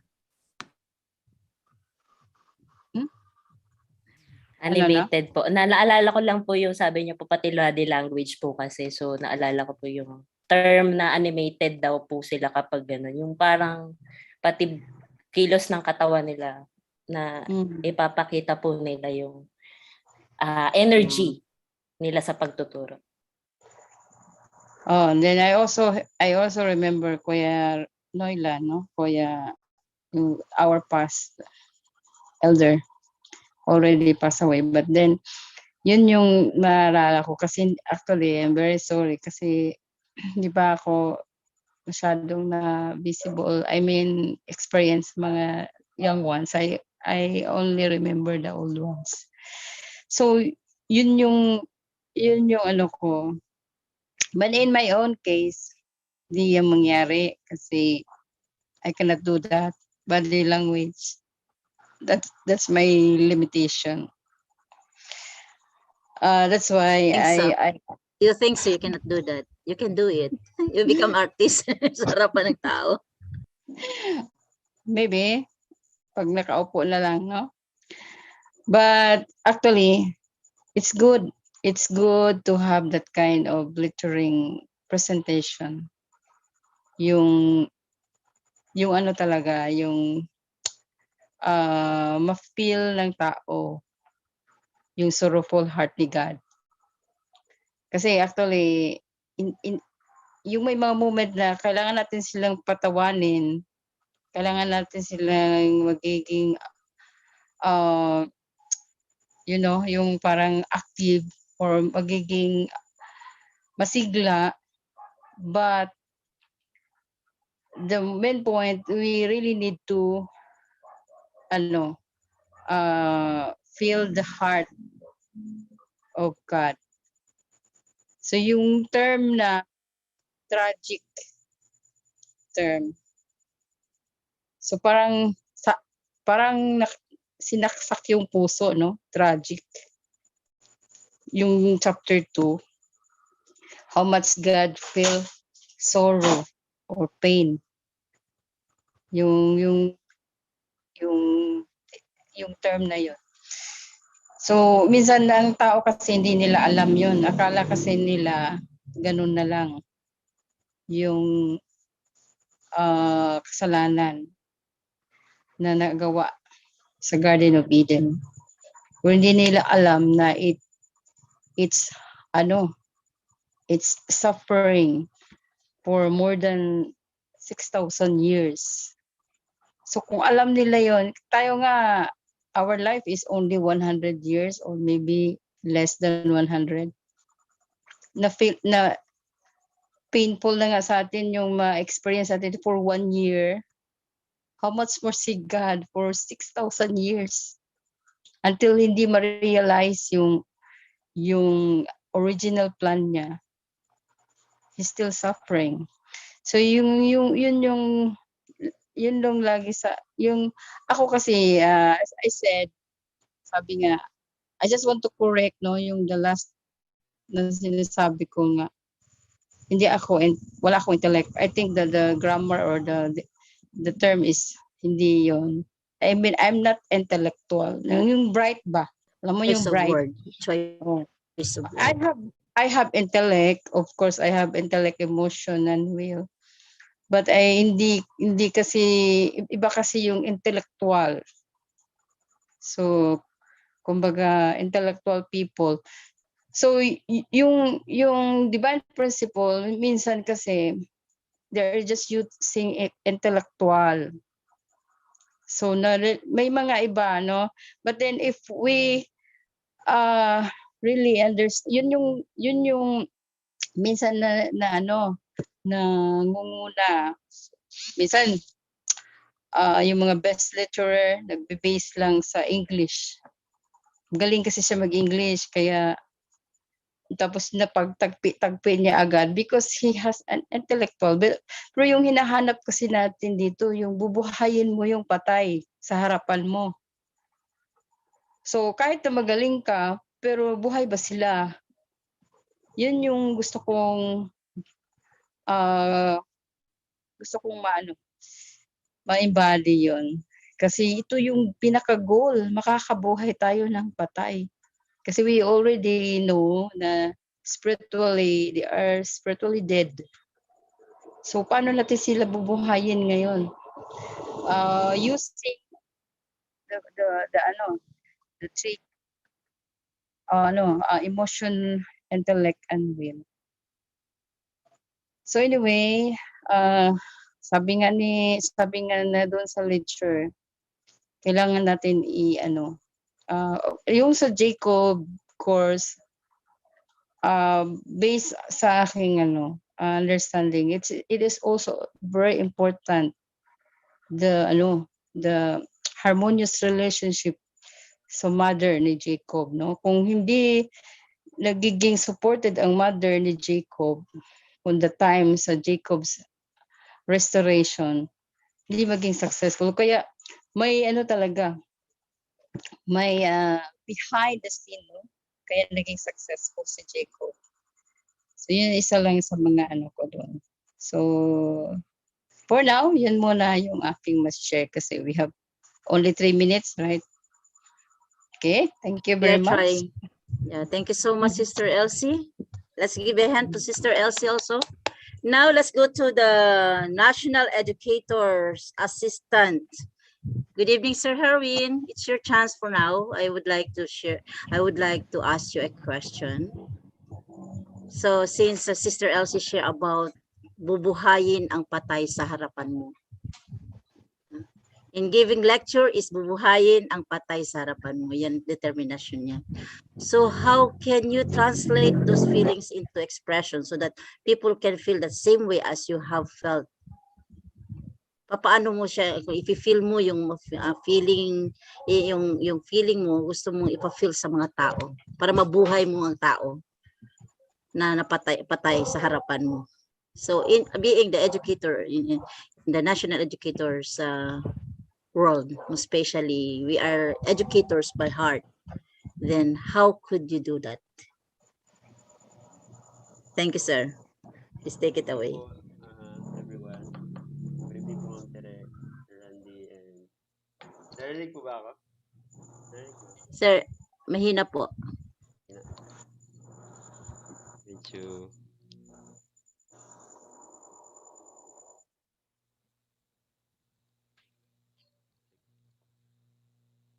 So yun, regarding sa bubuhayin. Kasi lecturing by heart. I will admit myself, I have that limitation as well. I'm not too intellectual as well, but I am more on mas sa akin mas nangibabaw yung ipapaliwanag ko ng maayos sa participants yung lecture ko kaysa sa ipa-feel ko sa kanila. But that's what I'm trying to do, that I can do both. Kaya nga and I realized a lot sa 7 days kasi 7 days is very different sa 21 days. 7 days sa nile-lecture ko po is na-realize and somehow na-develop yung artistic ko doon. Kasi bakit po? I have very short time to explain the chapter 1. And ang question ko doon is how I can give them this principle that they could understand in their level. So, ang ginawa ko, sinushorten ko yung lecture ko, tinatagalog ko siya, which is napaka-simple lang talaga na naintindihan nila and they can relate and they could really feel once I give example based on my own life. Somehow, it seems like medyo may sometimes nakatitig na sa'yo yung example. Most of the time, hindi maganda yun. So sometimes, I give example based on my own experience. Which is relatable din sa kanila. So yun po. Bottom line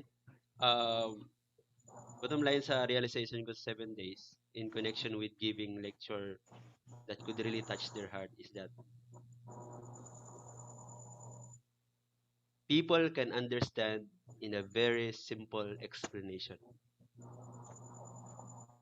which you can relate based on your life that could really change their life.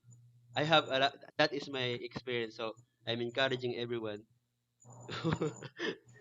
Matagal-tagal na ako hindi nakapag-lecture ng 7 days na rin kasi in-invite ko yung mga UPTA. But I'm actually excited to give lecture. So, maraming mga nagbo-volunteer doon. So, okay lang, I give them chance. But I actually wanted to give lecture again and again. Hindi ako nagsasawa. Pero napapagod yung boses ko. Kaya as much as possible, hindi ako dire-diretso. Kaya kailangan may ibang mag-lecture din. Pero gusto ko ako yung mag-lecture lahat. But I give also the chance to others so that they could develop as well. So yun po. Maraming ways to yun. There are a lot of different ways. That is my yun yung paraan ko po for me to connect with my audience. Yun, napaka-importante po yung alamin mo yung participants, their background, so that you can give example based on their background then. Yeah, yun lang. Just hindi mo pala talaga kailangan maging intellectual para lang ma-explain ang divine principle.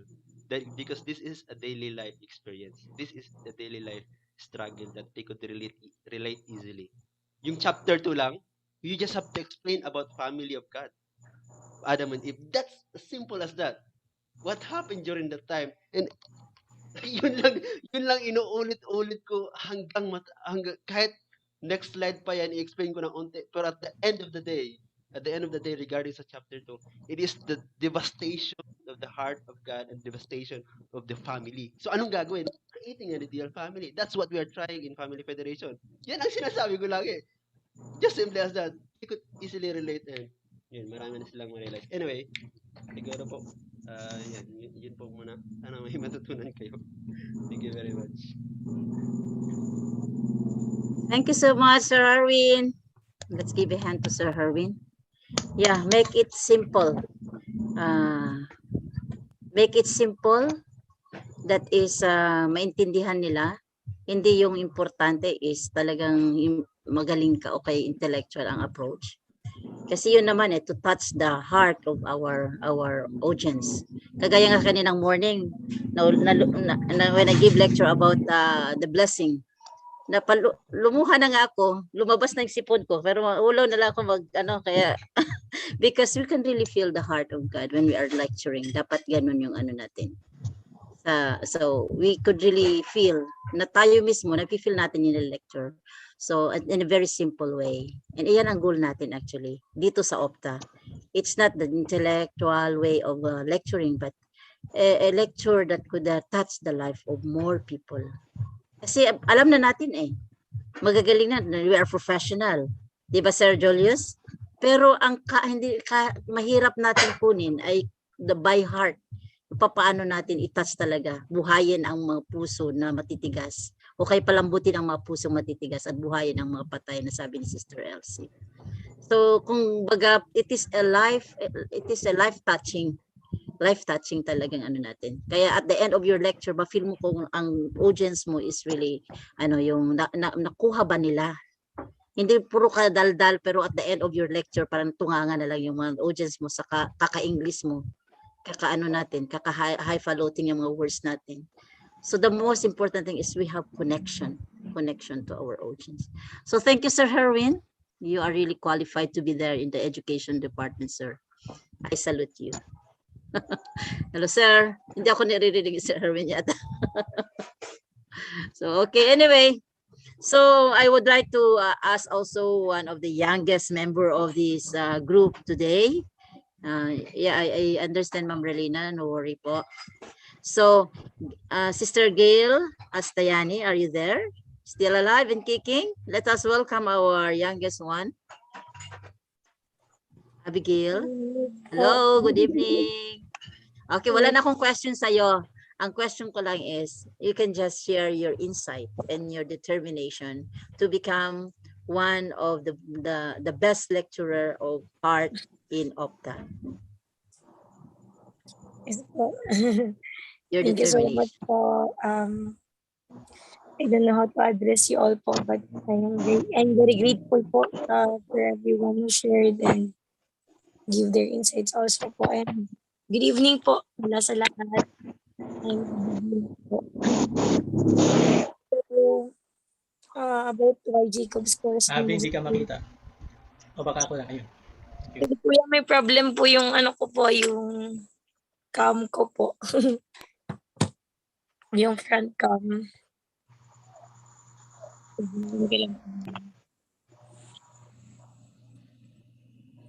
Yan po. Yan, mas clear yan. And Ayan, ganyan.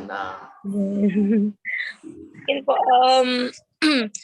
mag-share na lang siguro ako about, since ito naman UPTA po is all about to become, ano po, parang maging educator in the future, educator of heart, especially, particularly sa ano po, I mean, specifically ng people po.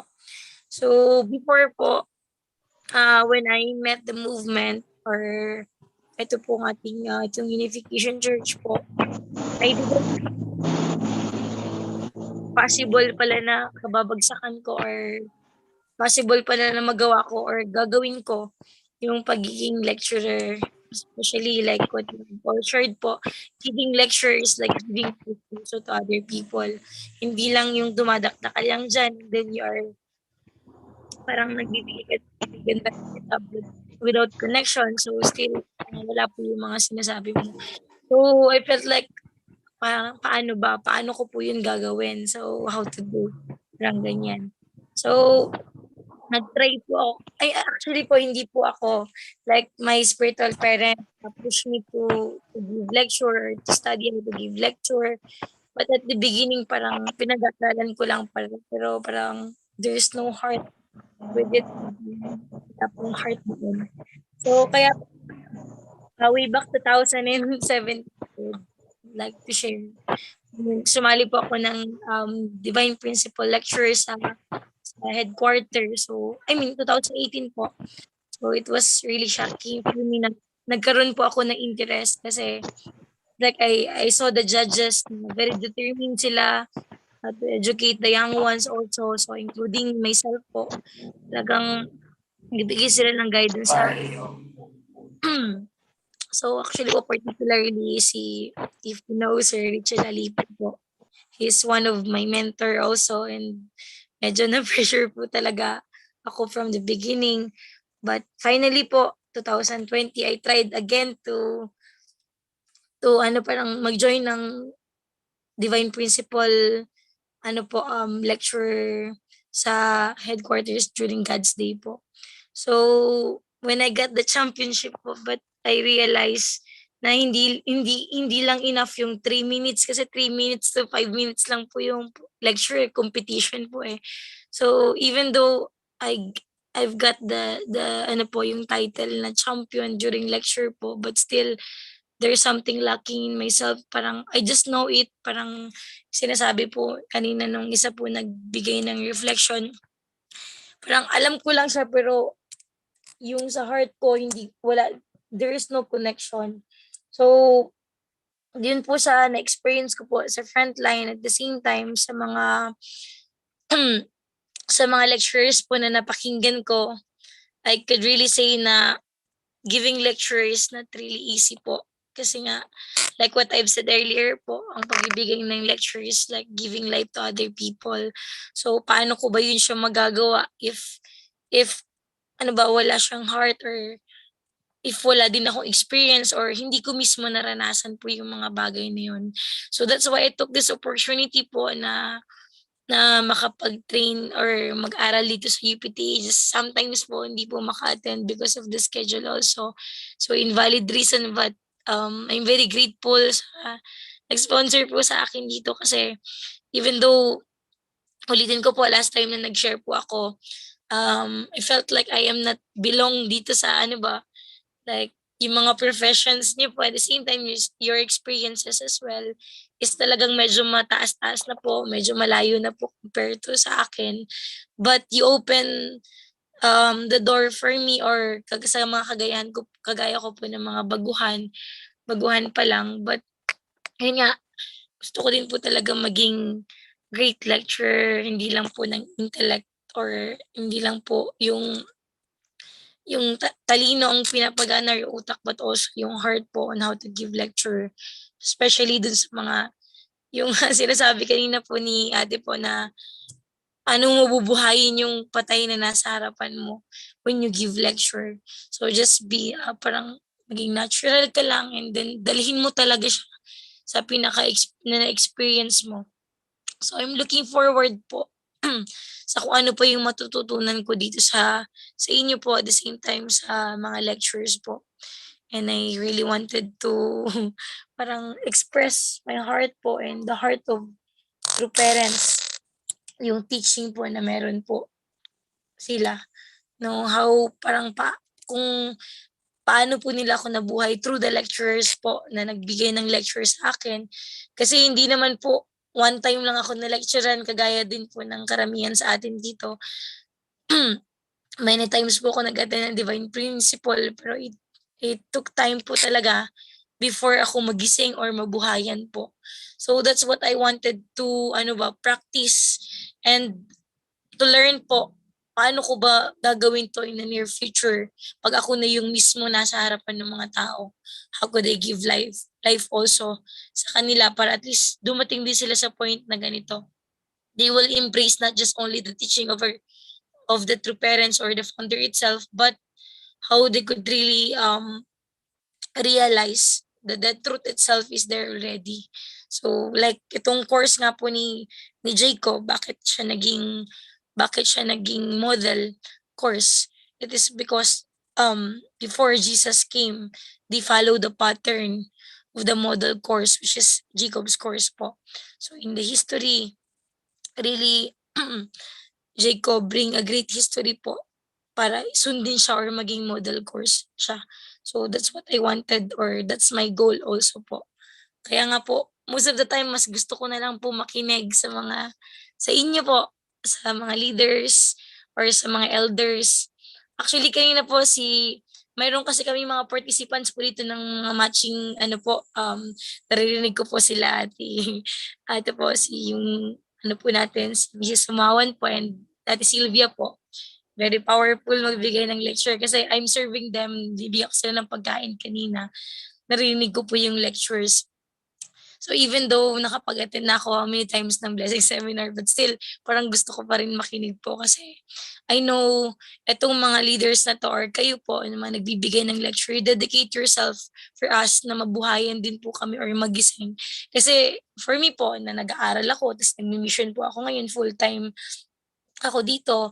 So nag-a-ask po or gusto ko po maka-gain ng strength on how to give life sa mga members ko po.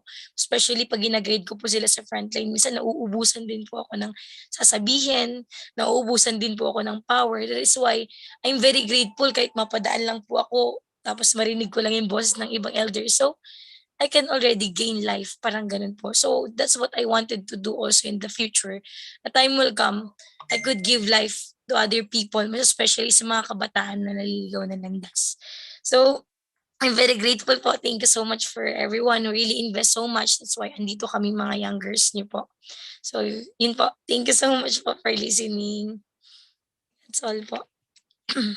Thank you so much, Gail. So let's give a hand to our young member here, classmate. Don't worry, I know that I believe in UPTA, we are not looking at each other with a professional. We are all students. Like when I joined with the Toastmasters Club International in the headquarters before, ito yung feeling na kahit ang taas ng position ng isang tao, pare-pareho ang we are learning. So lahat kami that time is we can really see na hindi yung gaano ka ang position mo, hindi yun.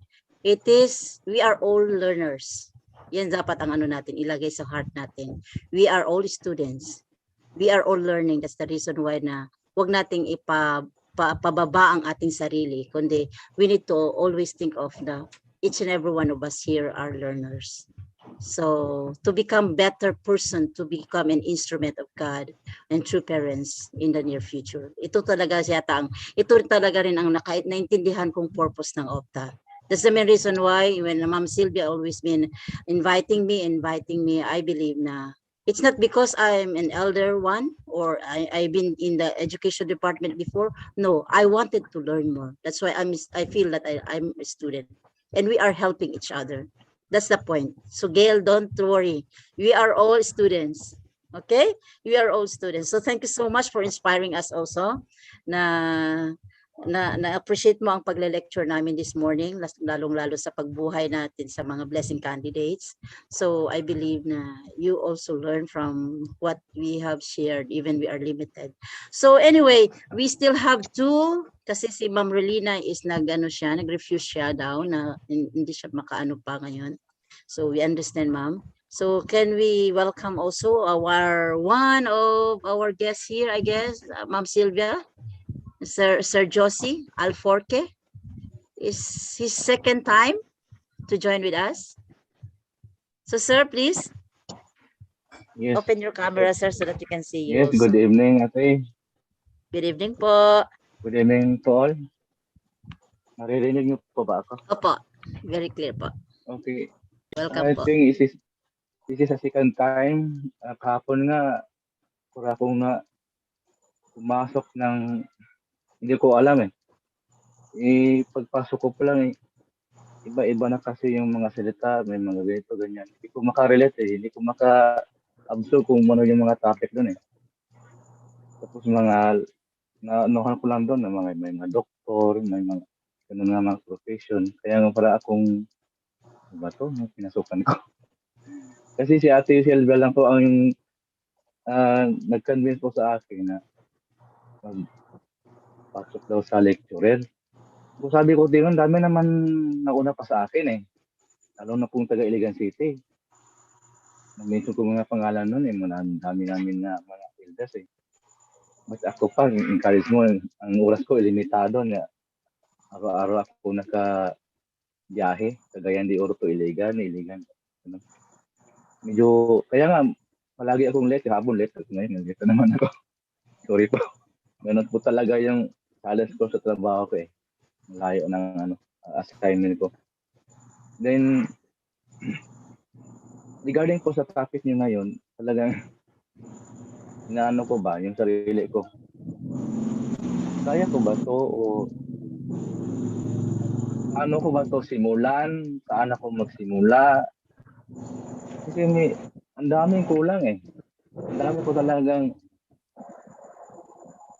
magbasa ng divine principle. Actually, nakabasa lang ako ng divine principle noong bago pa ako sa yung 2013 ng after kami na blessingan eh. Na-interest ako doon eh. Makalipas ng mga ilang buwan, wala na eh. Although nag-a-attend naman ako ng mga Sunday service, nag-simba sa linggo, bago mag-attend ng service, then nag-hondoki. Palagi naman namin ginagawang hondoki. Doon lang kami nagbabasa ni words ni True Parents. Ganun lang. Pero yung doon lamang sa divine principle, ang dating ko sa aking sarili biblical eh. Yung ko nga, kaya ko ba nga ito trabaho ko, kaya ko mag-lecture ng face-to-face kasi yun ang trabaho ko eh. Sanay ako mag-lecture sa harapan ng tao using mother tongue.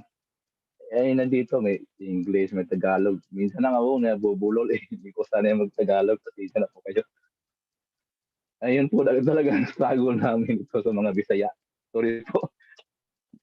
Hindi namin, ano ba yan, mga words doon na gagamitin. Baka Hindi ka nag-iisa, ako. Bisayahin mo lang, sir. Bisayahin mo lang, sir. Sa ngayon, nag-a-attend ako ng mga virtual meeting sa company ko. May mga, yung tawag doon, mga consultant. May mga Bisaya, may mga Tagalog, may English. Kami nga, nahirapan kami sa mga English nila, yung lalim na nun eh. Sa Tagalog. Minsan, nag-ano na lang kami sa chatbox. Ano ba ito? Ang lalim na, ito naman. Ganyan mga topic na ganun ba? So, importante talagang topic na yan. Balik po tayo sa ganito ngayon, ma'am. Yun na nga, sabi ko, ngayon sa sarili ko ba, naasik ko, kaya ko ba to? Ang lalim kasi sinabi ni mamo, buhayin mo yung patay sa harapan mo. Ang lalim nun eh. Saka, sa akin nga, nagle-lecture ako face-to-face. Nagle-lecture ako face-to-face regarding sa sa kasi nasa lending ako sa cooperative. I-discuss mo kasi i-explain mo agad sa harapan na paano magbabayad, paano mag-uutang, ganito ganyan. Maya naman naaantok na nga eh. Sa harap face to face na. Sabi ko, ay, may bayan na natutulog na. Andito ba kayo? Kaya nga andito ako sa virtual. Ala, patay sa virtual. Ano ba to? Baka matutulog na yung mga audience ko. Kasi yan ang talaga struggle ko eh. Ang magbasa. Problema ko talaga magbasa. Kasi may hilig sa basa pero ang mata ko babagsak. Yun. Ang struggle talaga doon. Iwan ko nga eh, sana dito parents sa tutulungan ako. Gabayan niya ako po. Yun po talaga. Na sa dami-dami lang sigurong parang nalito ba? Kumbaga, isipin nyo, ako po yung nabubuhay sa sarili kong sikap. Natatapos ako pag-aral sa sariling sikap. Pero sa dami-dami na po napasukan na mga organization, religious organization, napasok na nga ako sa Islam, kaya balik na naman sa Catholic. Parang ano ganyan eh. Parang yung spirito ko nga, parang ang tawag doon ma'am, na nawawala. Saan ka ba? Parang gano'n, saan ka ba pupunta? Buti na lang dumating si true parents sa akin. Yung spiritual parents ko, sister-in-law ng misis ko. Nabigla ako doon, atin po tayo ng blessing. Biblisingan po tayo. Ang kasabay nga namin noon eh, dami-dami namin, 400 couples. Wala na akong nakikita ngayon mag-iisa. Sorry po.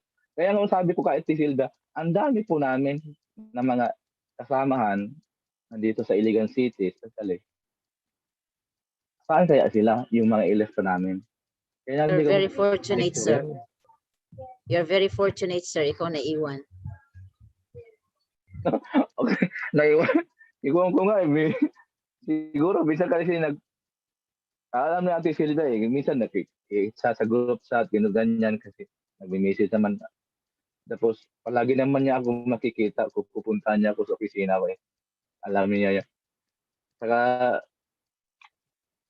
yan na nga, sa aking sarili, kung ano yung presentation niya yung sa tawag doon.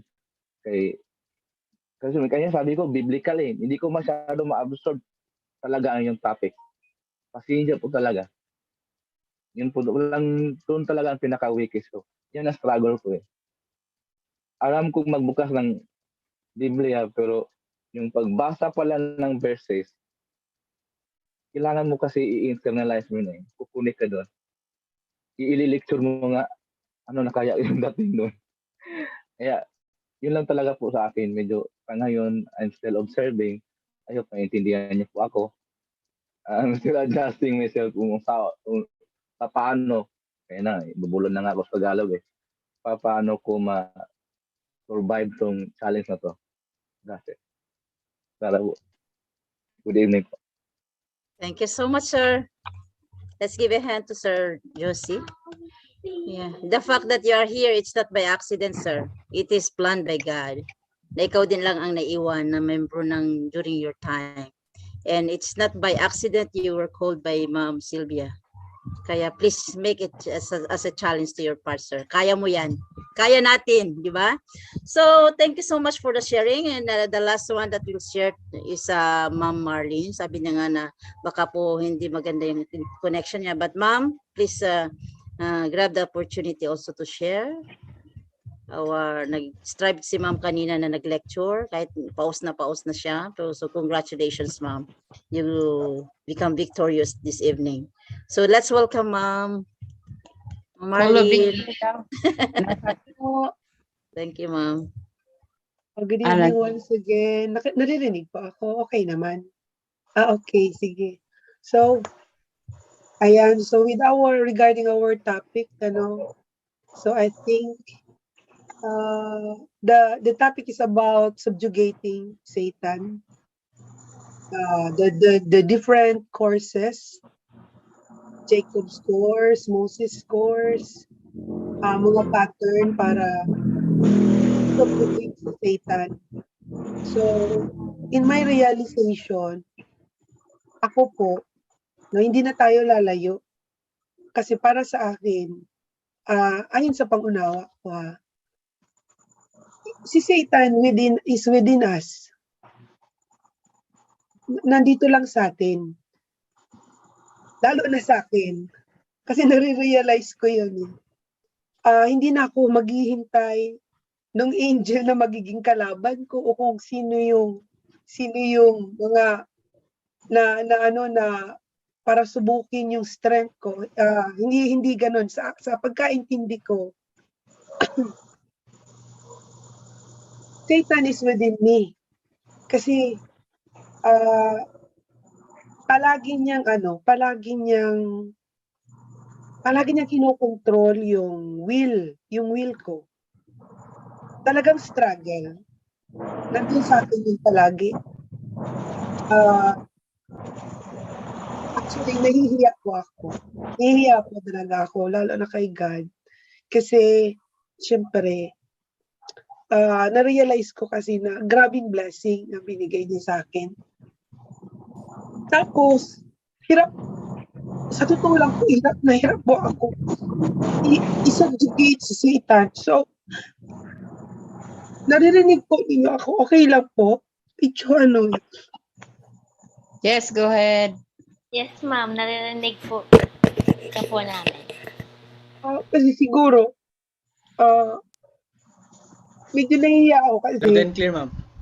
Kasi kung saan ako tumanda, gano'n, may AIDS. So, gano'n, now ko lang na-realize kung gaano si Satan na ginamit ang pagkatao ko na yung bang palagi na lang, tapos hindi ko nalalabanan. Ang hirap. Tapos, magpo-promise ako kay God, tapos hindi ko na natatry ma-overcome yung, kasi talagang yung fallen nature, grabe po talaga siya.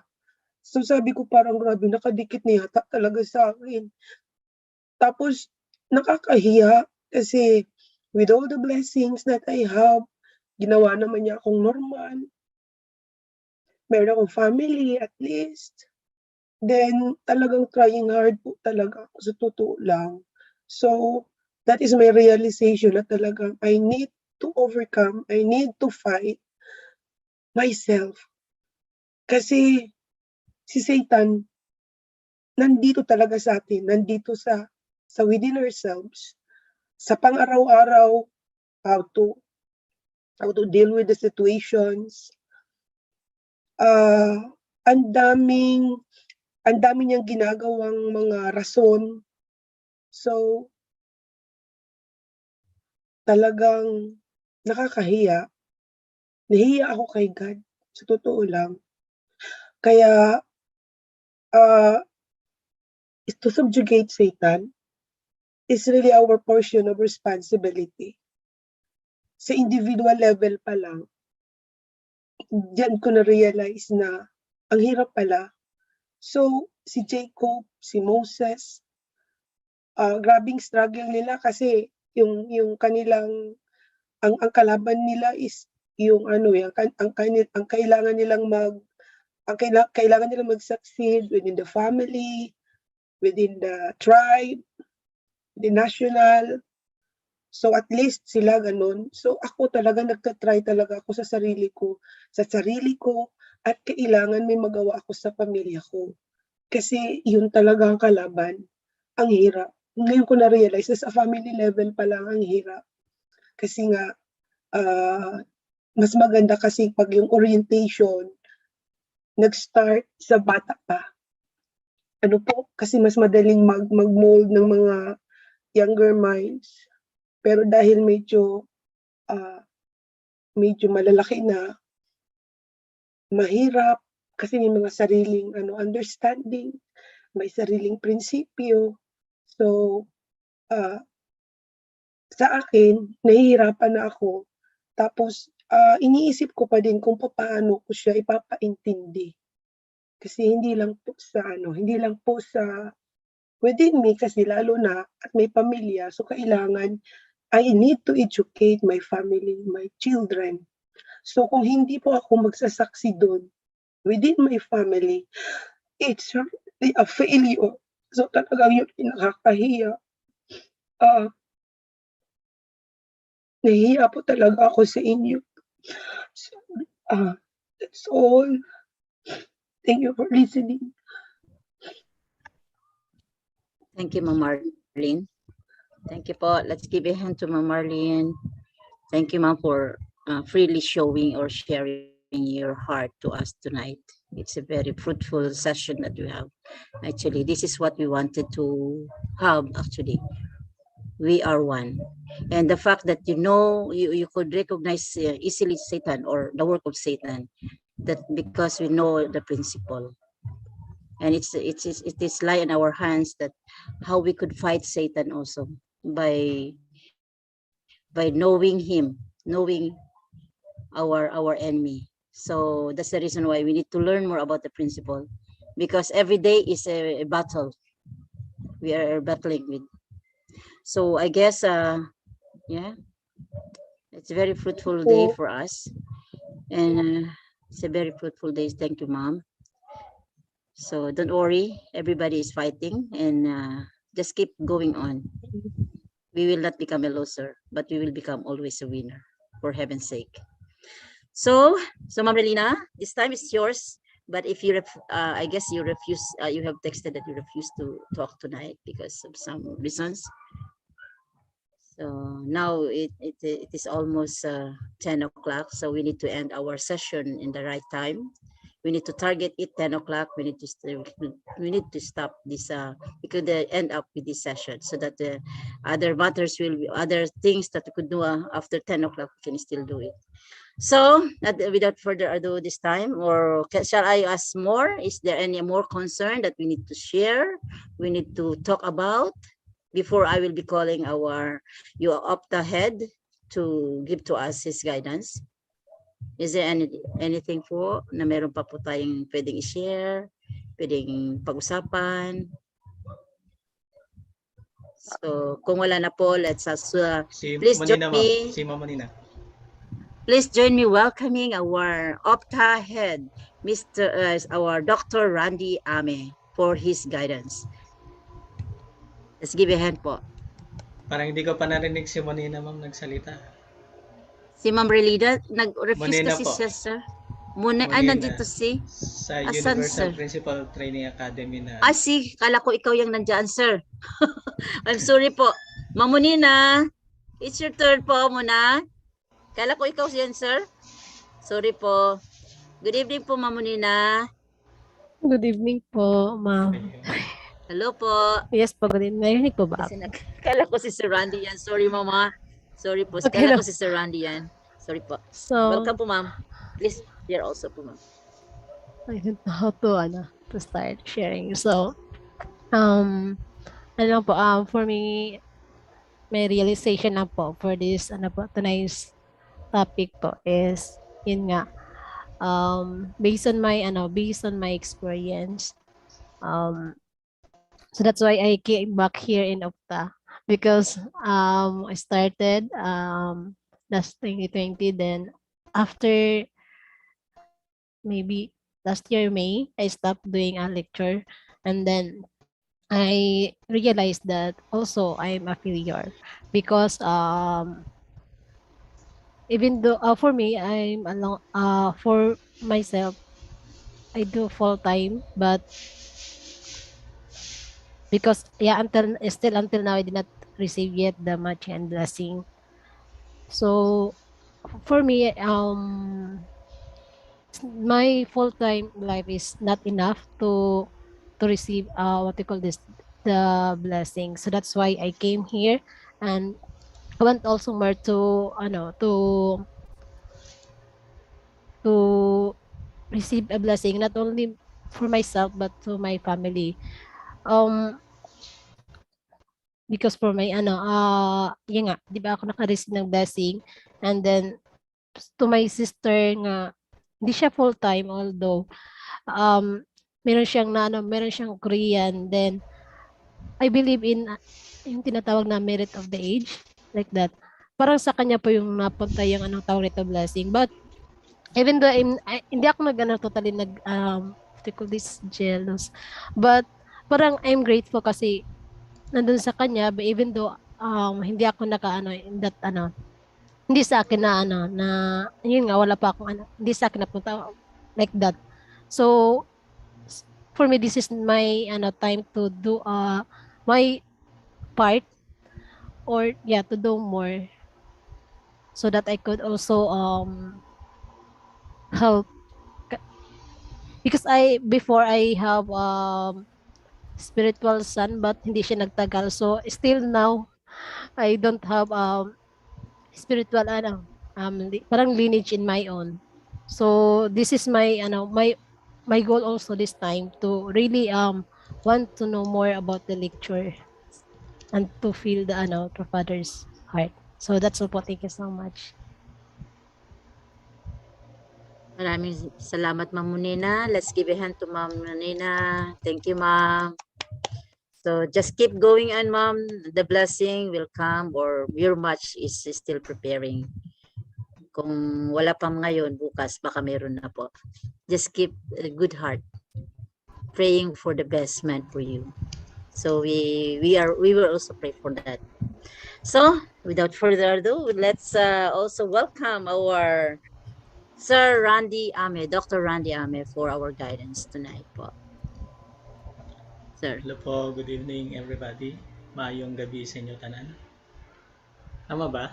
Tama ba, te? Maayo ka pa sa gabi eh. Naimbag na gabi, Mayring.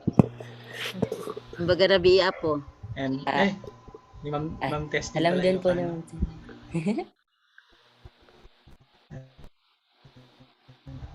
Si Ate Relina. Yeah, it's really important that we should really know our enemy. Ma-remember ko nga kanina parang kasi may pinag-usapan kanina na ano ba talaga ang problema ng bayan?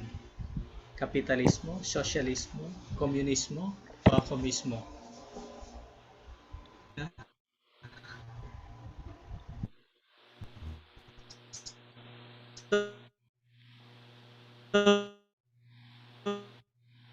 Choppy ka, sir. So, parang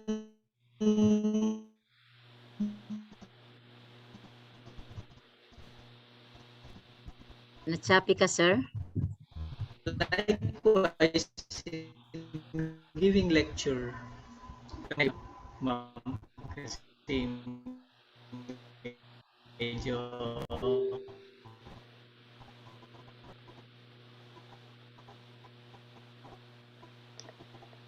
Sir, choppy po.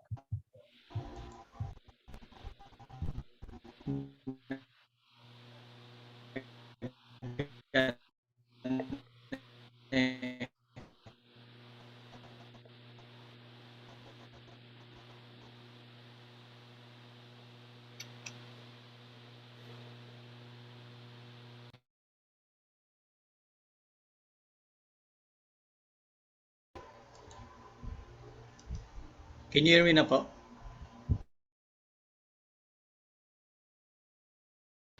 Opo, naririnig na po kayo, sir. Yun.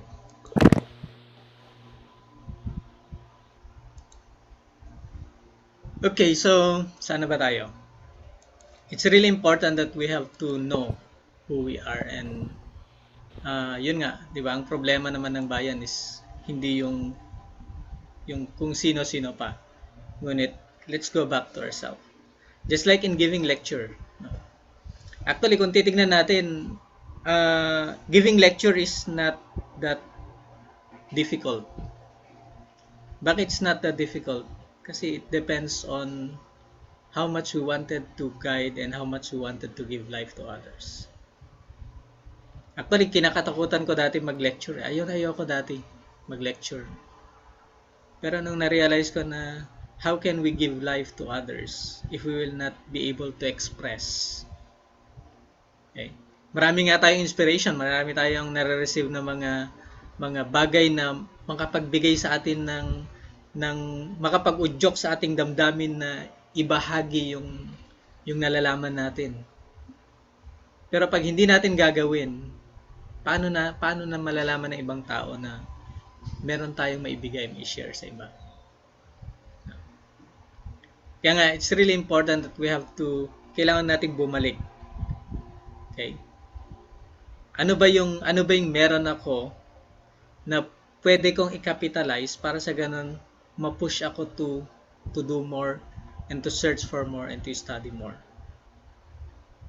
Actually, ang nag-push lang naman talaga sa akin kung bakit ako nagkaroon ng interest sa lecturing is yung yung hanggang kailan na nakadepende tayo kay Father. Hanggang kailan ako magdedepende kay Father na siya pa rin yung mag-guide sa akin. Kaya during that time, talagang challenge ko ang sarili ko. Kasi ako rin yung taong tamad magbasa eh. Kaya nga magkabaliktad kami ng asawa ko kasi asawa ko, bigyan mo siya ng sangkaterbang libro, kaya niyang basahin. Pero ako, baka isang page pa lang ng libro, ayoko na. Kasi outdoor kasi ako na tao eh. Hindi ako indoor na tao. Kumbaga, ako yung extreme adventurist. Yun yung ko. Pero nung na-realize ko na, yung tinanong ko sa sarili ko na, hanggang kailan ako magdedepende na, hanggang kailan ko hindi tutulungan si Father. So that was the time na I really challenged myself na I have to study the divine principle as the basic. Kaya doon ako napilitang nag-offer ng condition, personal condition na I have to read the divine principle by myself from cover to cover, page by page, even paragraph to paragraph. And then hindi lang yung pagbabasa na ganon, but I did it in the most challenging time. Yung between 12 to 1 ng madaling araw. Kasi during that time, ang mga full-time naman, kahit student full-time ka na, matutulog ka madaling araw na kasi ang dami-daming condition. Diba? Yun yung dati. Yun yung life natin dati. Yan. Kaya doon, minsan pinapagalitan mga ako dati ng leader ko kasi may klase ka pa bukas, bakit di ka pa natutulog? Pero hindi nila alam. I'm reading and then pagtulog na lahat, doon ako nagle-lecture sa mga spirit world na sinasabi, sa mga spirit na sinasabi natin. So, kaya nga, kung titignan natin, yung inaano ni Father na constant practice, constant sharing, na kahit na wala kang pagsisharean, pagka nandun yung inspiration mo, just share it. Because the spirit world is there to listen. That's really important for us to develop ourselves. Kasi ang motivation naman ng heart education is hindi yung sa labas eh. But it is how much you felt na you wanted to change, you wanted to transform others. Okay. Kung paano mo yun nga lagi kong pinagpa-pray pagka nagle-lecture ako eh. Father, please guide me. How can I touch the heart of these people, of these brothers and sisters? Minsan of your children. Kasi you have given me this, you have put me into this position not to show my intellect, but to show your heart to them. Kaya it's really important that we have to go back. Ano ba yung heart na meron ako na pwede kong i-share para sa ganun, maintindihan nila si God. Maintindihan nila that God had suffered for 6,000 years. Na hindi mo pwedeng sabihin na my suffering is grabe ng suffering ko for 5 years. Pero si God 6,000 years. And that is being carried out by true Father. So, yeah. Wala naman talagang sinet si Father na standard of how to become lecturer. Pero ang lagi niyang sinasabi is, you must become the best educator of art. Ibig sabihin, ang best pa rin is if we can transform people's life. Hindi lang yung touching people's life. If we can transform them and then realize na ang tagal ko na pala kay Satan. Diba? Yun nga yung, kaya nga natouch ako sana ni Ma'am Marlene kanina eh. Na ang si Satan pala is nasa sa atin. It's within us. Because once we will say na I don't want to do, most especially for God's purpose, ano yun? Whose command is that? Is that God's command or Satan's command? Satan's command. Because God will always say, you can do it. And the only thing that God wanted to see is, ang sasabihin natin is, no, don't worry God. Yes, I will do it. Diba? Kaninong word yun? Diba? It's true, Father. Sabi ni Father, don't worry God. I can overcome this. Just relax. Watch and see. And true Father was victorious, right? And that's the same thing. Kaya nga sabi ni Father is, yeah, you can present it intellectually, but it's really very difficult to educate without including our heart. Actually, dati pag nagle-lecture ako, I just do it by intellect. Feeling ko nga nun is, alam ko lahat eh. Pero I realize na there are so many things that I don't know that I needed to know and I needed to discover. Kaya nga, dati sa klase namin sa biology, parang sa principle kasi sa theory ng biological theory is more on the resultant ang pinag-uusapan.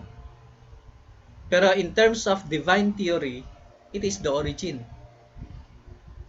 Kaya kung titignan mo, very shallow yung resultant kasi it's not complete yung resultant. Kaya nga si Charles Darwin is spontaneous generation lang sinasabi niya. Pero hindi niya talaga ma-explain yung pinaka-root paano nangyari ang lahat.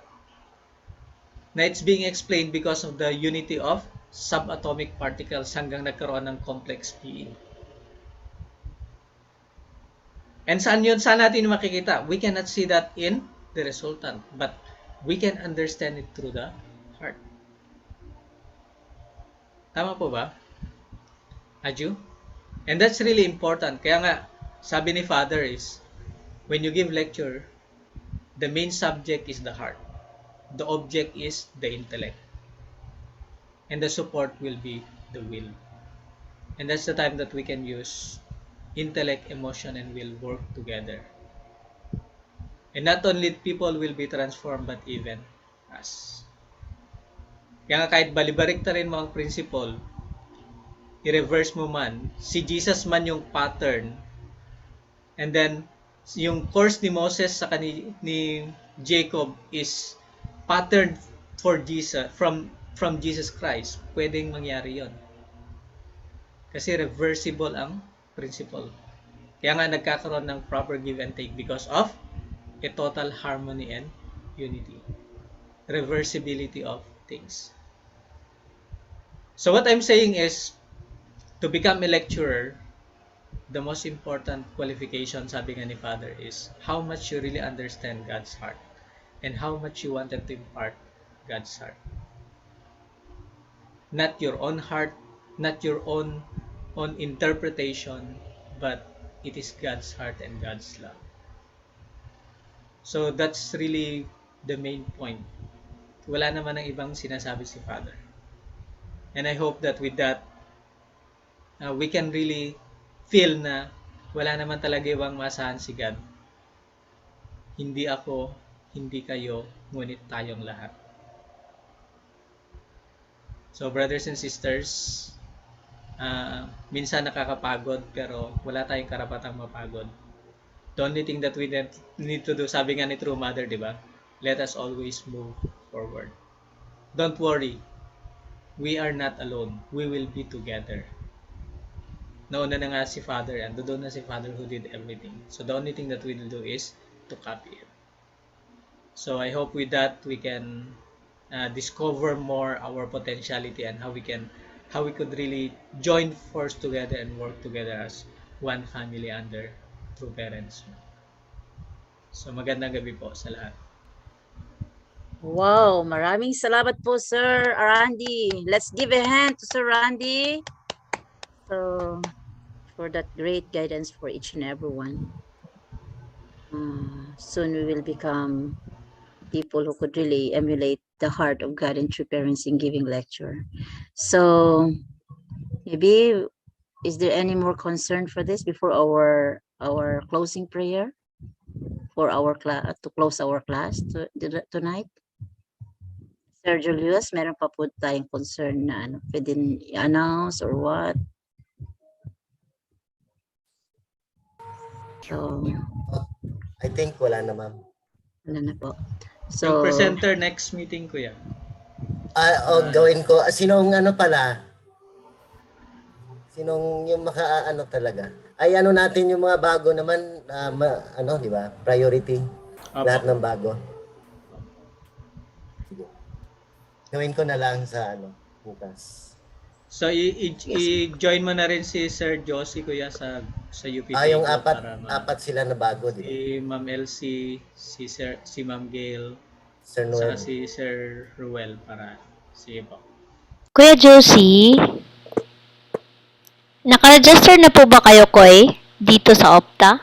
Kuya Herwin, pahingi pong registration po for him. Thank you po. Hindi pa ako naka-register dati. Okay po. So, no more concerns, sir? So, kung wala na po, let's welcome Sir Julius to end our session. Then after that, we will be having our official photo before we close. Maraming pasalamat po sa lahat. Thank you po. Please join me in prayer. Our loving Heavenly Parent and victorious true parents of heaven, earth, and humankind, good evening. We are so grateful for this evening's discussions with regards to your providence of restoration, centering on Moses, Jacob, Moses, and Jesus. And we know and we learned that the ultimate goal of the providence of restoration is to bring about the Messiah, because only the Messiah could bring about transformation. And in that foundation could bring about salvation to all of humanity. And that has been you consistently done. You work hard starting from Adam's family in laying the foundation for the Messiah, to Noah's family, Abraham's family. For 6,000 years, you've been doing that. And we are so fortunate that we are now in the time of the substantial Messiah, the true parents, who can really bring about the substantial kingdom of heaven here on earth through the fulfillment of the three great blessings. And it has, as what we've seen in history, it must be on these two conditions: foundation of faith and foundation of substance. It has on this foundation of substance that really having this problem of removing our fallen nature. And we have to really restore our strong vertical connection with you and with our true parents. This is foundation of faith, how we really understand your words, consistently studying your words, and be able to, in that, be able to understand your heart and your longing for everyone to really return to your bosom. And in that foundation that we could really be able to overcome this or remove our fallen natures. So really that is the first thing that we have to develop. We consistently study your words, and we are so grateful with UPTA that here that we could be able to do that. And when we also present, we receive many inspirations, and we we have this in-depth understanding, uh, progression in each day that we present your words, and we have to really develop that strong spiritual base, because we are giving life to our audience. And thank you for always guiding us here in UPTA, and also with our mentors, our brothers and sisters, that we could learn from each other, and bless our group, and that we could expand and bring more mouthpiece of yours to really spread your words, that we could be able to hasten the realization of your substantial kingdom of heaven on earth. And this is really best asset for us, especially in guiding our tribes and bringing them life, bringing them to really understand our portion of responsibility, how we could really work to bring about and participate in building your substantial kingdom of heaven here on earth. Thank you for everything, especially for always giving us chances and opportunities that we could gather together. Like to offer this prayer with humility and gratefulness for all the love and blessings. In my name and my wife's name, Julius Santano and Cleto Central Blessed Family. Aju.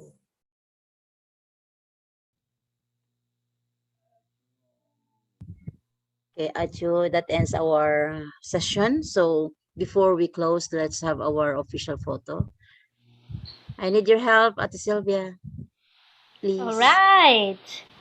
So Your please session. open all our cameras, my dear brothers and sisters. Show your beautiful and handsome faces. Ate Molina. That's it. So Ate Molina also will help with me. Kasama si Ate Molina. Okay. Nagtatago. So please give Si Ate me your Irene. best smiles, Ate Irene. Asan si Ate Ay, Irene? sorry po. Sandali lang po. Ang nagtatago sa Universal Principal Training Academy ay Ang lumabas. magandang dilag. All right, so Ganda. your best smiles for the night before we say goodnight. Smile. All right. So give Oh, me your may hearts. sounds. May sounds pa, ha? Sarang he. Yes, ako Right. malaga na. Ibaragit sinang. My favorite. Yeah, your favorite. Oh, wait a minute. All right. So, Vision 2027. Sungni, sungni, sungni. All right. So, thank you so much, Thank you so much. everyone.